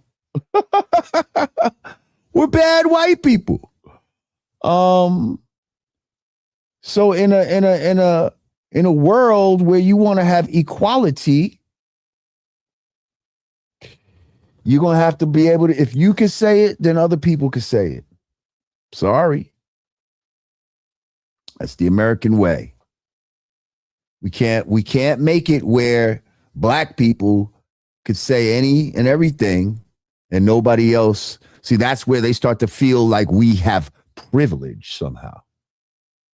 Because we just don't give a fuck. And we'll say whatever the fuck we want to say. And now they're starting to feel like they're being persecuted, in a certain way. Because they can't be equally as candid as black people. Do you think our persecution has earned us the right to be more candid than white people or any other race? And they just have to eat that? Because we can feel like that. We could feel like that should be the case. But is that realistic? Just asking questions, people. Just asking questions. The only way we're going to get answers is if we ask certain questions. So I'm just curious what y'all think about that.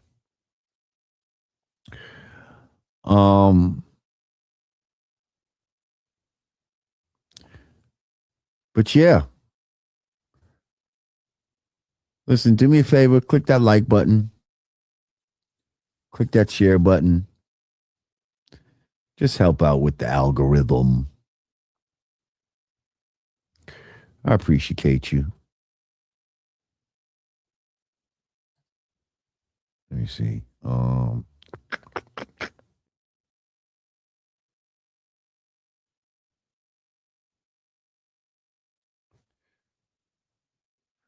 Yeah, but get healthy, y'all. Stay healthy. Oh, I didn't even see you. I didn't see you, Zambian. Let's welcome back Truly Zambian to the show. Zambian. Yeah. What's good? What's good? Now, let me be clear before you speak real quick. For those of you who don't know, Truly Zambian is not an African American. He does not live in America, nor has he ever lived in America. Nor have I claimed. He is one of my good brothers from overseas. You got to understand this. This is a worldwide thing we have going on here. Okay. This global positioning God pod squad that we have here. So we got people from all over the world that may chime in. And so Zambian, he lives in Scotland now. He could be in any country at any given time. So I just want y'all to know that he's not a tether or any other thing like that. He's not American at all. He's not here, but he, you know, America is a place that a lot of people do the knowledge to. So when he's giving his perspective, I just want you to know that he's giving his perspective from someone who is overseas and is looking at this from a global lens. What's up, Zambian? Let's get it. Let's get it. Thank you for that introduction. So Yes, I'll just add on to that as well, because what spurred that introduction was the comment from another viewer who was saying, am I Pan-Africanist or am I claiming to be African American? So just to be clear, in a sense, I would claim myself to be a Pan-Africanist in that my dream, my wish would be to see a united Africa and united Black people all around the world. So that's as far as that goes. But other than that, I don't claim to be American. There's no hatred for Black Americans. You know, this fictional idea that us as Africans, we're against or we're competing against Black Americans, that's fictional. That's not what I subscribe to. I believe in the unity of Black people, and that's that. So yeah, I wanted to chime in on this Scott Adams situation, because you are cutting that cracker far too much. No. Well, see, it's not that I'm trying to cut him, but I'm just trying to. We got to start looking at things a little more objectively and stop being so fucking emotional as Black people and feeling like, oh, you know. So I'm just trying to look at the statement and just objectively say, well, is there any truth in what the fuck he's saying? You know, and come on, let's keep it real. Some Black people you do need to stay away from. Now, the problem is when you blanket it. You see what I'm saying? When you act like it's all Black people who all act a certain way, and then you're all inversely, he's acting like all white people are good. So all you good people need to stay away from all those Black people. I get it. You see what I'm saying? I get that that's some bullshit right there. But we also have to be real enough with ourselves as Black people to say, well, hey, God damn it, you know, there's a lot of us out there who are not the best example. And I could understand why another fucking race might say some shit like this about some of us. Yes? And so that's what I'm saying is you're adding nuance to it that he was not, that's not at all what he meant. He was, and as the streets say, he came out with this unprovoked. You know, he just woke up one morning and decided, and as they say, chose violence. So, by the way, he's been on your man's show as well. That dude, Vlad, right? Yeah. So he just came out the gate unprovoked. Suddenly started talking about Black people. It's like, my dude, Black people minding their own business. You know, it's not a case of he had a bad experience with some you know, a Black person and he was just venting in that moment. This was unprovoked, and as I said, there was definitely none of the nuance that you're adding in that he was saying, oh, you know, if you're in a rough part of town, you know, there'll be certain Black people you'll want to stay away from. But you know, if you were to make a statement like that, realistically, that could apply to any race. You wouldn't have to selectively call out Black people, you know, especially someone like him doesn't even live around Black people. So stop talking about Black people. You know, where I live here in the UK, I'm not around Mexicans or Dominicans. I'm not around. So it would be crazy if I was to say, hey, you know, those Mexicans, you can't, around those Mexicans, you want to be careful. Somebody would be like, well, hang on now. We do know that, you know, hip hop and a lot of Black culture has permeated media, you know, so you might not be around Black people, but you're still exposed to a lot of Black shit. especially if you're looking at social media, if you're looking at TV and all this type of shit. And what you might see, and especially the stuff you see in media, a lot of it is going to be some negative shit when it concerns Black people. So if that's your only frame of reference, your only lens of Black people, okay, I'm just saying, I'm not trying to fucking defend this fucking guy, but I'm just saying, let's understand what the fuck is going on here. And if we were squeaky clean, then there's nobody could say nothing. But we know we not squeaky clean. We know that we fucking dirty. We got wild dirt on our hands. So, you know what I mean? We want to get emotional when people say certain shit. And I'm just saying some of that shit is real. That's all. It's nuanced, yeah, but it's real. To say black Americans are a hate group? No, not that part. Exactly. But this is what I'm saying is that you're taking his statement and breaking it down into individual components when he made that statement and put it all together. I'm not breaking it down for him. I'm not doing it for him. I'm doing it for us. You understand what I'm saying? So I'm not trying to break it down to try to exonerate this guy. Why I'm breaking it down is because we as Black people need to take more accountability for the bullshit that we do. That's what I'm trying to get us to. If he'd only said, as you're trying to add kind of nuance to it and say, yes, some Black people, if he had said that, but that's not what he said. In its entirety, he said, Black people are a hate group, and my advice to white people is get the hell away from Black people. So you have to take everything he said together. Right. Right. You're giving him too much grace. You see that I'm not trying to give him grace. You see, I understand his motivation for saying it might have been super racist. I'm not talking about his frame of mind. I'm not saying why he said it. As far as, well, yes, I am in a way, but I'm not saying. I'm just saying, look at a statement and try to take your emotions out of it and see if there's any truth in it, regardless if his fucking motivation was to be foul.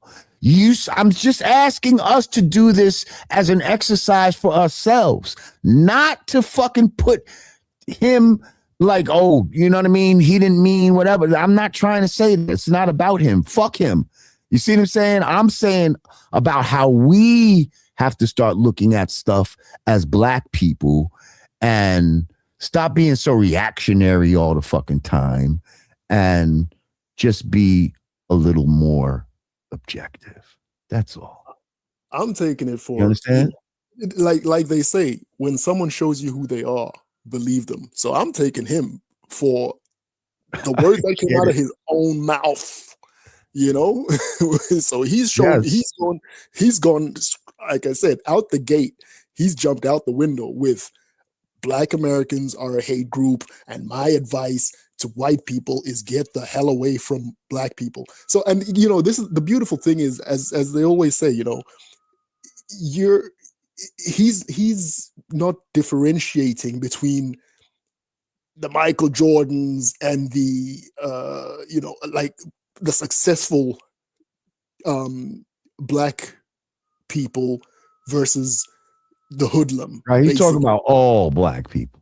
Yeah, exactly. Right. So that's why I'm saying that's just crazy, and I am not going to cut him any slack. Like this is a classic case of I'm judging you by your own words. It's not like anybody else is, taking things out of context or adding words in your mouth. You said Black Americans are a hate group. Where the hell did you even get that thought from? That's just crazy. Right. So yeah. I mean, I agree. I just want you to see what I'm saying, though. You know what I mean? Like, that's all. I totally agree. He's a piece of shit and all of that. But we have to look at ourselves in all situations. That's all. And again, even if we were to take that, as you say, look at ourselves, we are aware of that. We don't need him to tell us that. This is a classic case of, hey, let us in the family sort our own family out. We don't need you, standing outside the window looking in, telling us what's wrong with the family. So it's it just was a shame that the world, a lot of people in the world see us like this. And then we will promote ourselves like this. We got our fucking pants hanging off our fucking ass and, all this bullshit that we've been promoting for the longest time, in rap music and all. And see, that's another thing, I had somebody say, you should be ashamed of yourself for not going against, the ICE agents and shit like that. And I'm like, where is the shame when we are fucking promoting, never hesitate to put a nigga on his back. Like, where is our shame when we're in the club singing that type of shit and loving it? Like, why is this now shameful? I think for me, that's simply a case of both things can be right. We can walk and chew gum at the same time. I can be anti-ICE and I can also be anti-gangster rap and anti. Right, but most of these people are not. That's the thing. The ones that are anti-ICE are not anti-gangster rap. They love it. They love it. Some of their favorite rappers been talking the most gangster fucking detrimental shit to the black community. So you keep the same energy. Keep the same energy. If you love black people so much and you don't want them to be terrorized and all of this type of shit, but you was listening to King Vaughn and talk about O Block and all this dumb shit. And you was knowing about them rappers and supporting that shit in a way. Free Little Dirk and all this dumb shit. But you don't have the same energy. You see what I'm saying? You can't have it both ways. If something's detrimental to the black community, then everything that's detrimental to the black community needs to be addressed. And not just when white people do it. Not just when the police do it.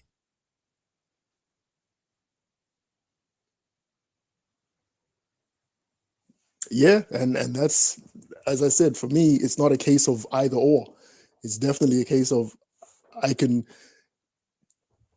criticize the detrimental effects of the negative music, that's celebrated. And I can still say, well, who's responsible for promoting that?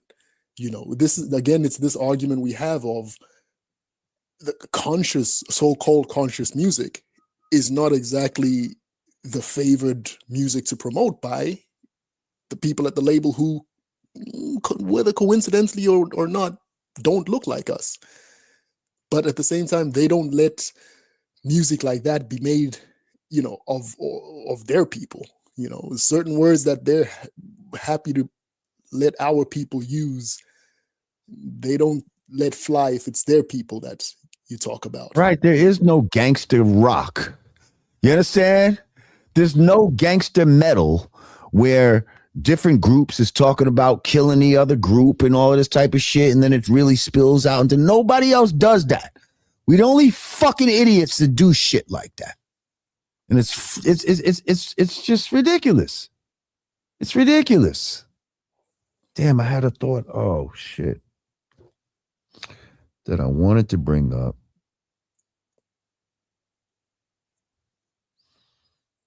I'll think of it in a second.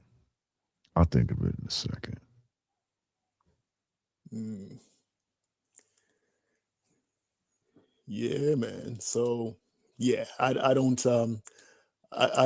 need people who are not of the culture to be telling us this is what you need to be doing. We are well aware of what issues there are within our own community and what we need to do to fix them. We don't need some clown outsider who, especially dude like him, who it's not like he grew up around black people, with black people, associated with black people. So, cut it out. It's nonsense. Yeah. It is nonsense. Fuck that dude. I mean, wait, didn't he take the jab and then have like, isn't that how he got cancer maybe, or some shit like that? Am I mixing him up with somebody? Yeah, so the story is he had pancreatic cancer, and he had the type that actually could have been well, for starters, it was detected early. And that's the biggest thing with cancer. If you detect it early, you have obviously greater chance of survival. So when it was detected, he had the option of beginning chemo and all the treatment and all the rest of it. And Mr. Cartoonist over there thought he knew better than the doctors. And he said, nah, I don't need all that cancer treatment. I'm just going to take ivermectin or whatever that nonsense was that was being promoted by Joe Rogan. So he started hitting that. And of course, his cancer got progressively worse. And when, fortunately or unfortunately for him, he already crossed the point of no return. And it was like, that's when he realized, oh, let me now try and get treatment. But it was too far gone by that time. So he then went on like Twitter or whatever, started calling out, because he was a supporter of Trump. And he's like, yo, help me, so that he could basically bypass everybody else who's on the waiting list to get transplants and everything, because his organs were starting to fail. But by that time, it was too late. It's too late, dog. So that's what it is. That did him in. He refused to get treatment early on when it was treatable. By the time he came around after taking ivermectin, which is completely unrelated to, cancer treatment, by the time he came around, it was too far gone. His body started shutting down. So, well, maybe he should have stayed away from white people's advice instead of staying away from black people. What do you think? Yeah, he was worrying about the wrong thing. Exactly. There you go. You were too busy minding black people's business. That? He was too busy minding black people's business instead of, there you go. So that's what happened to him. I really don't understand these multi-millionaires who go and enjoy life, get on your big yachts and go chill out in the Bahamas. They get this urge to start letting out their hate, like they've got nothing to do with their time and money. So it's just like start taking shots at black people or, whatever else. It's crazy to me. Okay, this is what I remember what I wanted to talk about. So going back to the Renee Good shit real quick, right? This is a point I wanted to make. Everybody's talking about how she should have complied. She should have complied. Comply. Right? I agree that she should have complied. But I feel like the only time that you shouldn't comply is when you're actually ready to go to war with these motherfuckers. That's when you don't comply. When you're actually ready to fucking get in a shootout with the police and all of that type of shit, that's when you don't comply. Other than that, you're playing foolish games. You're playing foolish games that's going to fuck around and get you killed, regardless who you are. Playing games like that. Now, I've seen motherfuckers not complying and get in a shootout with the police. There you go. She didn't comply and came at the police with her vehicle. Didn't work out so well for her. Or so they say, because we don't even know if she's really fucking dead. Did you see a body, Zambian?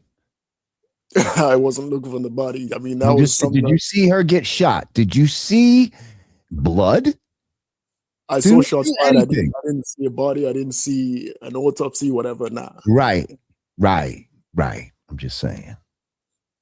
So this could be a psyops to get us all fucking riled up, get us on different sides, get us arguing with each other. You know, let's not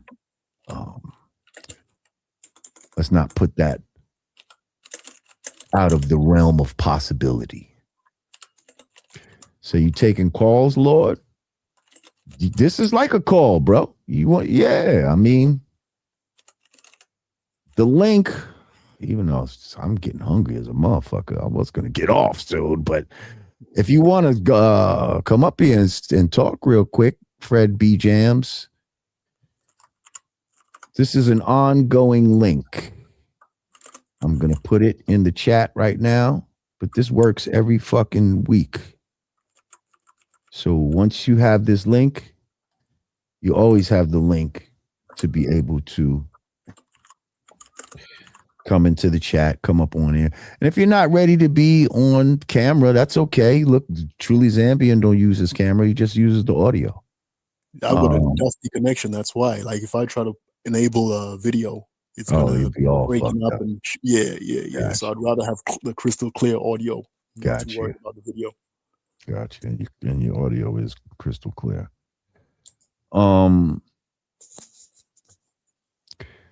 Yeah.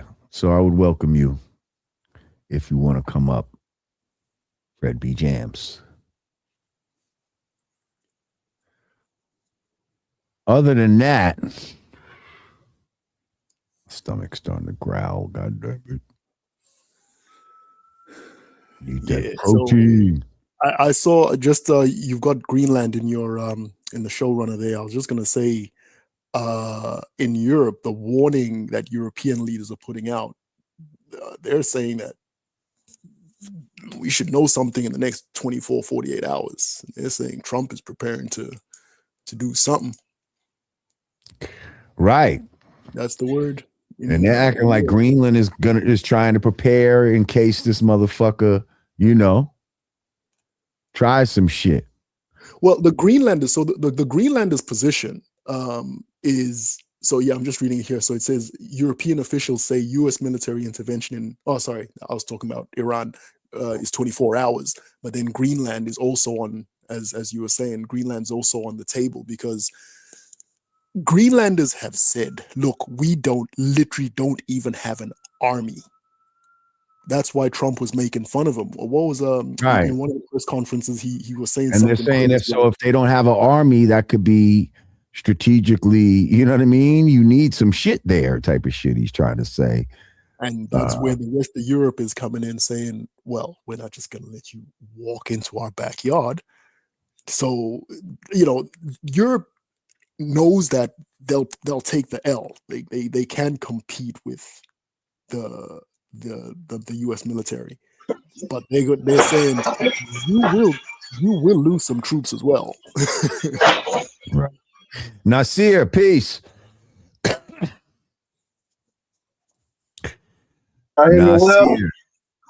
What's good, brother? Is that you, Fred B. Jams? Yeah, it's really me, Nasir. Yeah, I got locked out of my old page. Yeah, that's all good. What's good with you, man? Where you calling? Where you hitting us from? Oh, I'm from Louisiana. I just want to respond to something you said earlier, with peace and love, of course. In the early 90s, I was like 7, 8 years old, and I grew up in a deep country, Louisiana, before moving to the bigger city. And I dealt with race, physically getting abused by older white kids and the teachers and the principals laughing, thing, allowing me to get beat up, had to go to the doctor, lawyers, and the lawyers ended up being cool and getting. And I remember those eyes. I remember those tones. I remember some sitting up there giving you, they would literally give you the clothing off their back, feed you food, but they hated your guts and they would tear you up in the minute they can. And I remember those eyes, the dialogue, how they spoke, how they mannerism, and it reminds me of a Charlie Kirk. It reminds me of the dude that y'all were just talking about. That's why when I see those dudes, like even when I see him a video earlier with him with Kanye West and the black community is supposed to be doing something positive, I don't buy that because I see many of them do that and they turn around and stab you in the back. You have to do a whole lot more than that to prove yourself to me. And that's why, and how many white folks you hear saying stuff, well, white people, we need to, I don't hear them. If any, barely, if I haven't heard it. So I think when things come up with black people, they saying stuff about black people, we need to just stick to the issue and get after people and tell them to shut their mouths. Because when was the last time they came into the neighborhood and walked and actually put in some work, not take pictures and sit back? And I don't want you to take a charge either. I want you to sit back and let us work. But at the same time, I don't see you helping spawning nothing in the community.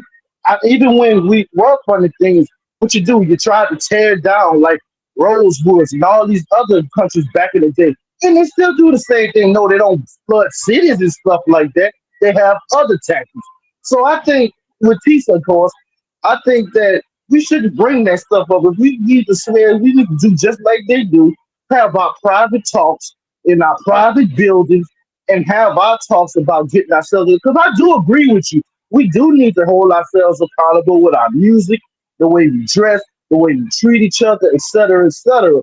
But I think, man, we just need to, when they jump out of line, because if we jump out of line and talk about white folks, they gonna tear us up.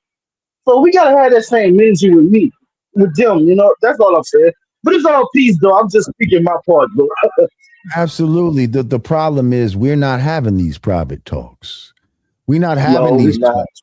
We letting these motherfuckers make this music and we going to the club talking about turn up and we popping bottles and we doing all this dumb shit instead of having those talks that need to be had. So now when other people is out here looking down at us and talking shit about us as a race of people, you know, there's certain things that they can point to and be like, see. And because we didn't have to talk to say stop that bullshit, they're able to be like, see. Now, quick question. You said you saw in their eyes what you saw in Charlie Kirk and you see in this guy's eyes. Do you see that in all white people's eyes or just those guys? Like when you look in a white person's eyes, from every, and I dealt with a lot from working in the radio station, being around other things, and to today, right here at the very job that I'm in here now, over 90, I would say at least 95%, yes. Yes, and everyone that I only in my whole lifetime, and again, where I grew up was a lot of white folks, and then growing up here, and then I'm in the South Louisiana where it's a red state, but if you go to New Orleans, it's more of a blue state. And that's where they most slippery and slimy at. That's the Democrats. But I've seen a lot, man. I've dealt with a lot since 7 years old, and over 95%. Yes, it's only maybe one or two. And the other one, this one in particular, my mama was friends with her, and she actually grew up in that same little town. But my mama was from that town, and my daddy met her there, and they were friends, and they actually talked and believed that whites supposed to stay with whites and blacks supposed to stay with blacks, and they were cool. Can I ask you a question, man? Yes, sir. How much further you got to dig to get out of the tunnel where you hold up? Oh, I mean, work. Yeah, you look like you're in a bunker or some shit right now. Where the hell you at? Freedom. He's about, yeah, you trying to dig for freedom. Yeah. People. But yeah, I'm not gonna hold y'all up too long. But yeah, Honestly, yeah.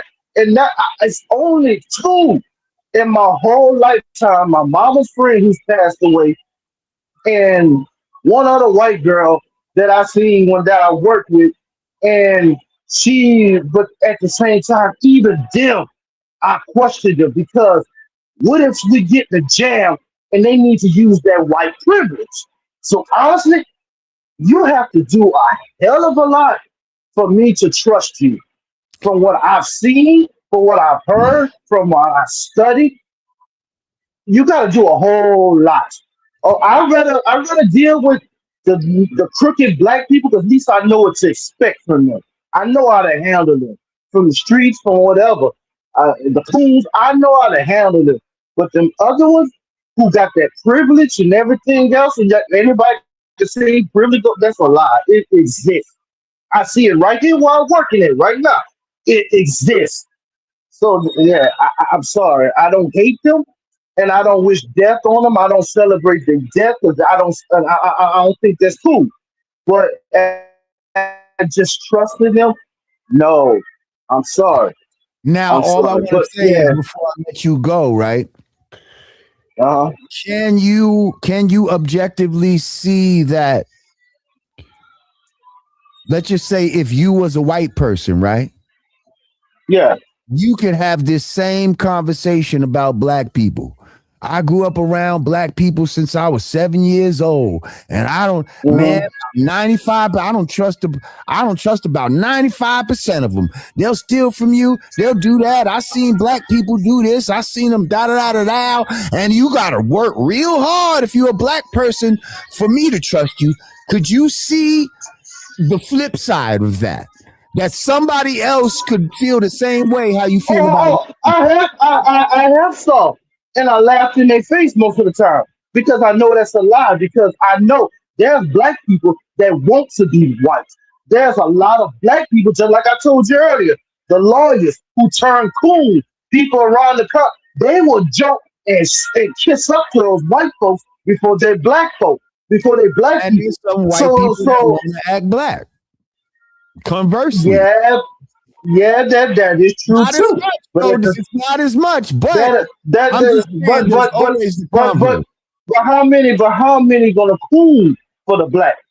I never seen that.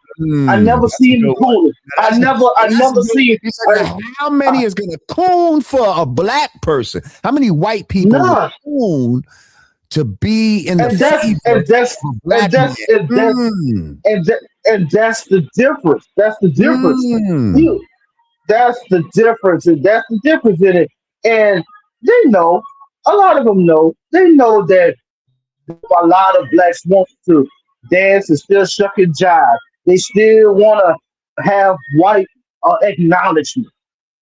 I mean, yeah, they got, yeah, of course, yeah. Lil Billy probably want a little black acknowledgement. Why? He want to hip hop, hip dance with him, jig with him, with all that good stuff. But guess what? Just like Eminem, just like Kid Rock, when they come, they get a certain age or whatever. Guess what? Yeah, where my people at? And guess what? The people always got a spot for 'em. Come on over here. You finish playing with the little niggas. Excuse my language. So you finish playing with them. Come on over. It's about time you come on over. And that's the difference. So, That's so, the so, so, difference. from what I'm hearing is we're not going to have true equality until we have white people out here cooning for niggas. I ain't gonna lie, that'd be funny to see though. Until we got white people bending over backwards for the approval of Mhm, black people when they down trying to change their hair to fucking mhm. look like our hair, and even though they women is trying to make their body Yeah, look like yeah. their body. Hey, but Yeah. I gotta go, but I'm gonna say this one last, and it's kind of agreeing with kind of going agreeing on the what for what you um and I will say this, and I'll give this when it comes to the gangsters, to the ones they gotta go to the same stores we go to, right? Most of the time. They have to go to certain events that we're at. And I'm sure they don't enjoy walking around, they little kids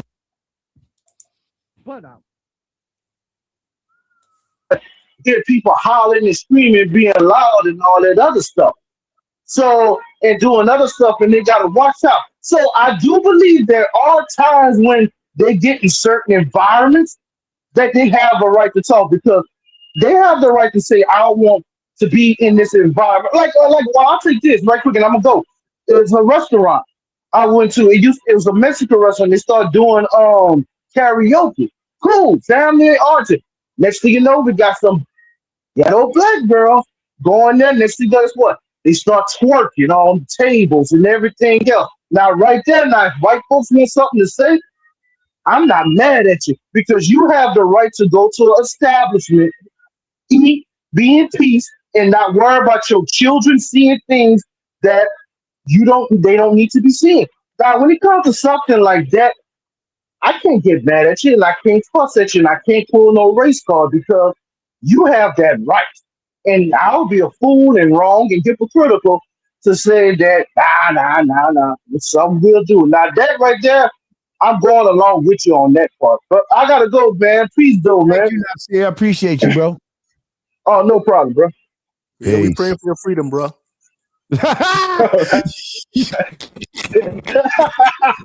You a fool, Sammy. Oh shit. He on the Underground Railroad for real. He in the South, he in the deep South, damn it. He's so deep, he still ain't come up for air. Holy shit. Oh, we'll give him a shout out regardless. They said Rebel with a Cause, Godfrey's new special, out tonight in theaters. Okay? Look, I'm not a hater. Y'all go out and check his shit. Well, listen, Zambian, I'm getting ready to shut this shit down. Yes, sir. 2 minutes to Fucking midnight here as well.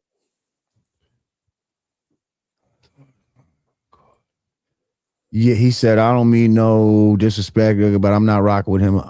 I'm not cool with him, but whatever. You can watch his shit. He's a funny guy. He'll probably make you laugh. He's gonna do some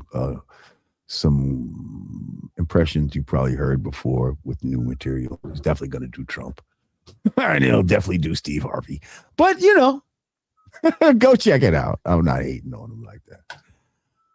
But Zambian, I appreciate you.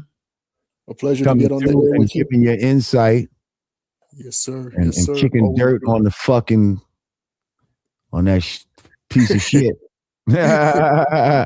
Exactly. Nah, a pleasure to be on the line with you, LJ. So thank you for the time.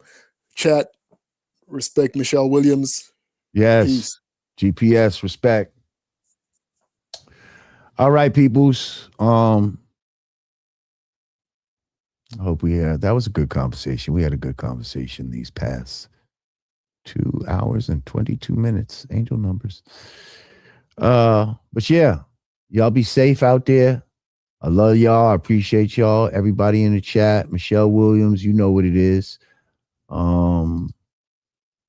Fred B. Jams, Nasir. Ma'am 7. DJ Jim, Jam and Jimmy. Runaway Slave. Tay Tay. Appreciate y'all. Uncivilized Savage.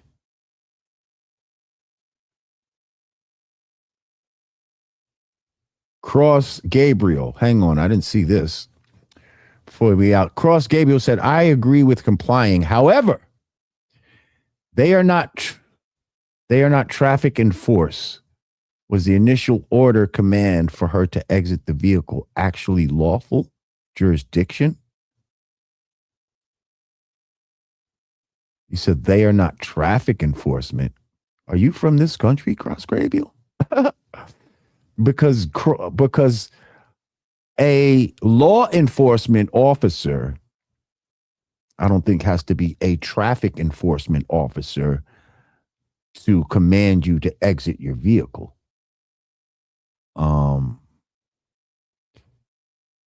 I'm sure it was lawful for them to tell her to exit her vehicle. What was unlawful was for her to chase these motherfuckers down and block them with her car. That's what was unlawful. But everything else was lawful. Yeah. And these fuckers with their fucking whistles blowing, oh my goodness gracious. Oh, I'd fucking want to shoot your ass too if you blowing a whistle at me all fucking. Get your whistling ass out of here. Oh, but listen, I appreciate y'all. And I will be back. I don't know. If I feel like coming back sooner, then that's what the fuck I'll do. But for right now, it'll be next week. But maybe, just maybe, something will happen and I'll feel like until then. Welcome to the God Pod with Lord Jamar. Not a hard job to expose the fraud you are. P. Diddy, Kid Cudi, explode your car. Shit get ugly when I unload the scar. Yes. But this ain't PUBG. Shout out to my people around the world that love me. Peace to all these stacks, digger, and Godfrey. My people in the chat, all my niggas that got me. Rest in peace, fact checker rage. Got memories that never fade. You are still missed to this day. Sever with my blade, what gets in my way. Never be a tether, this is FBA. I got games for whoever wanna play. Spit flames for forever and a day. Shit changed and you better get away. You know my name, motherfucker, it's Lord J.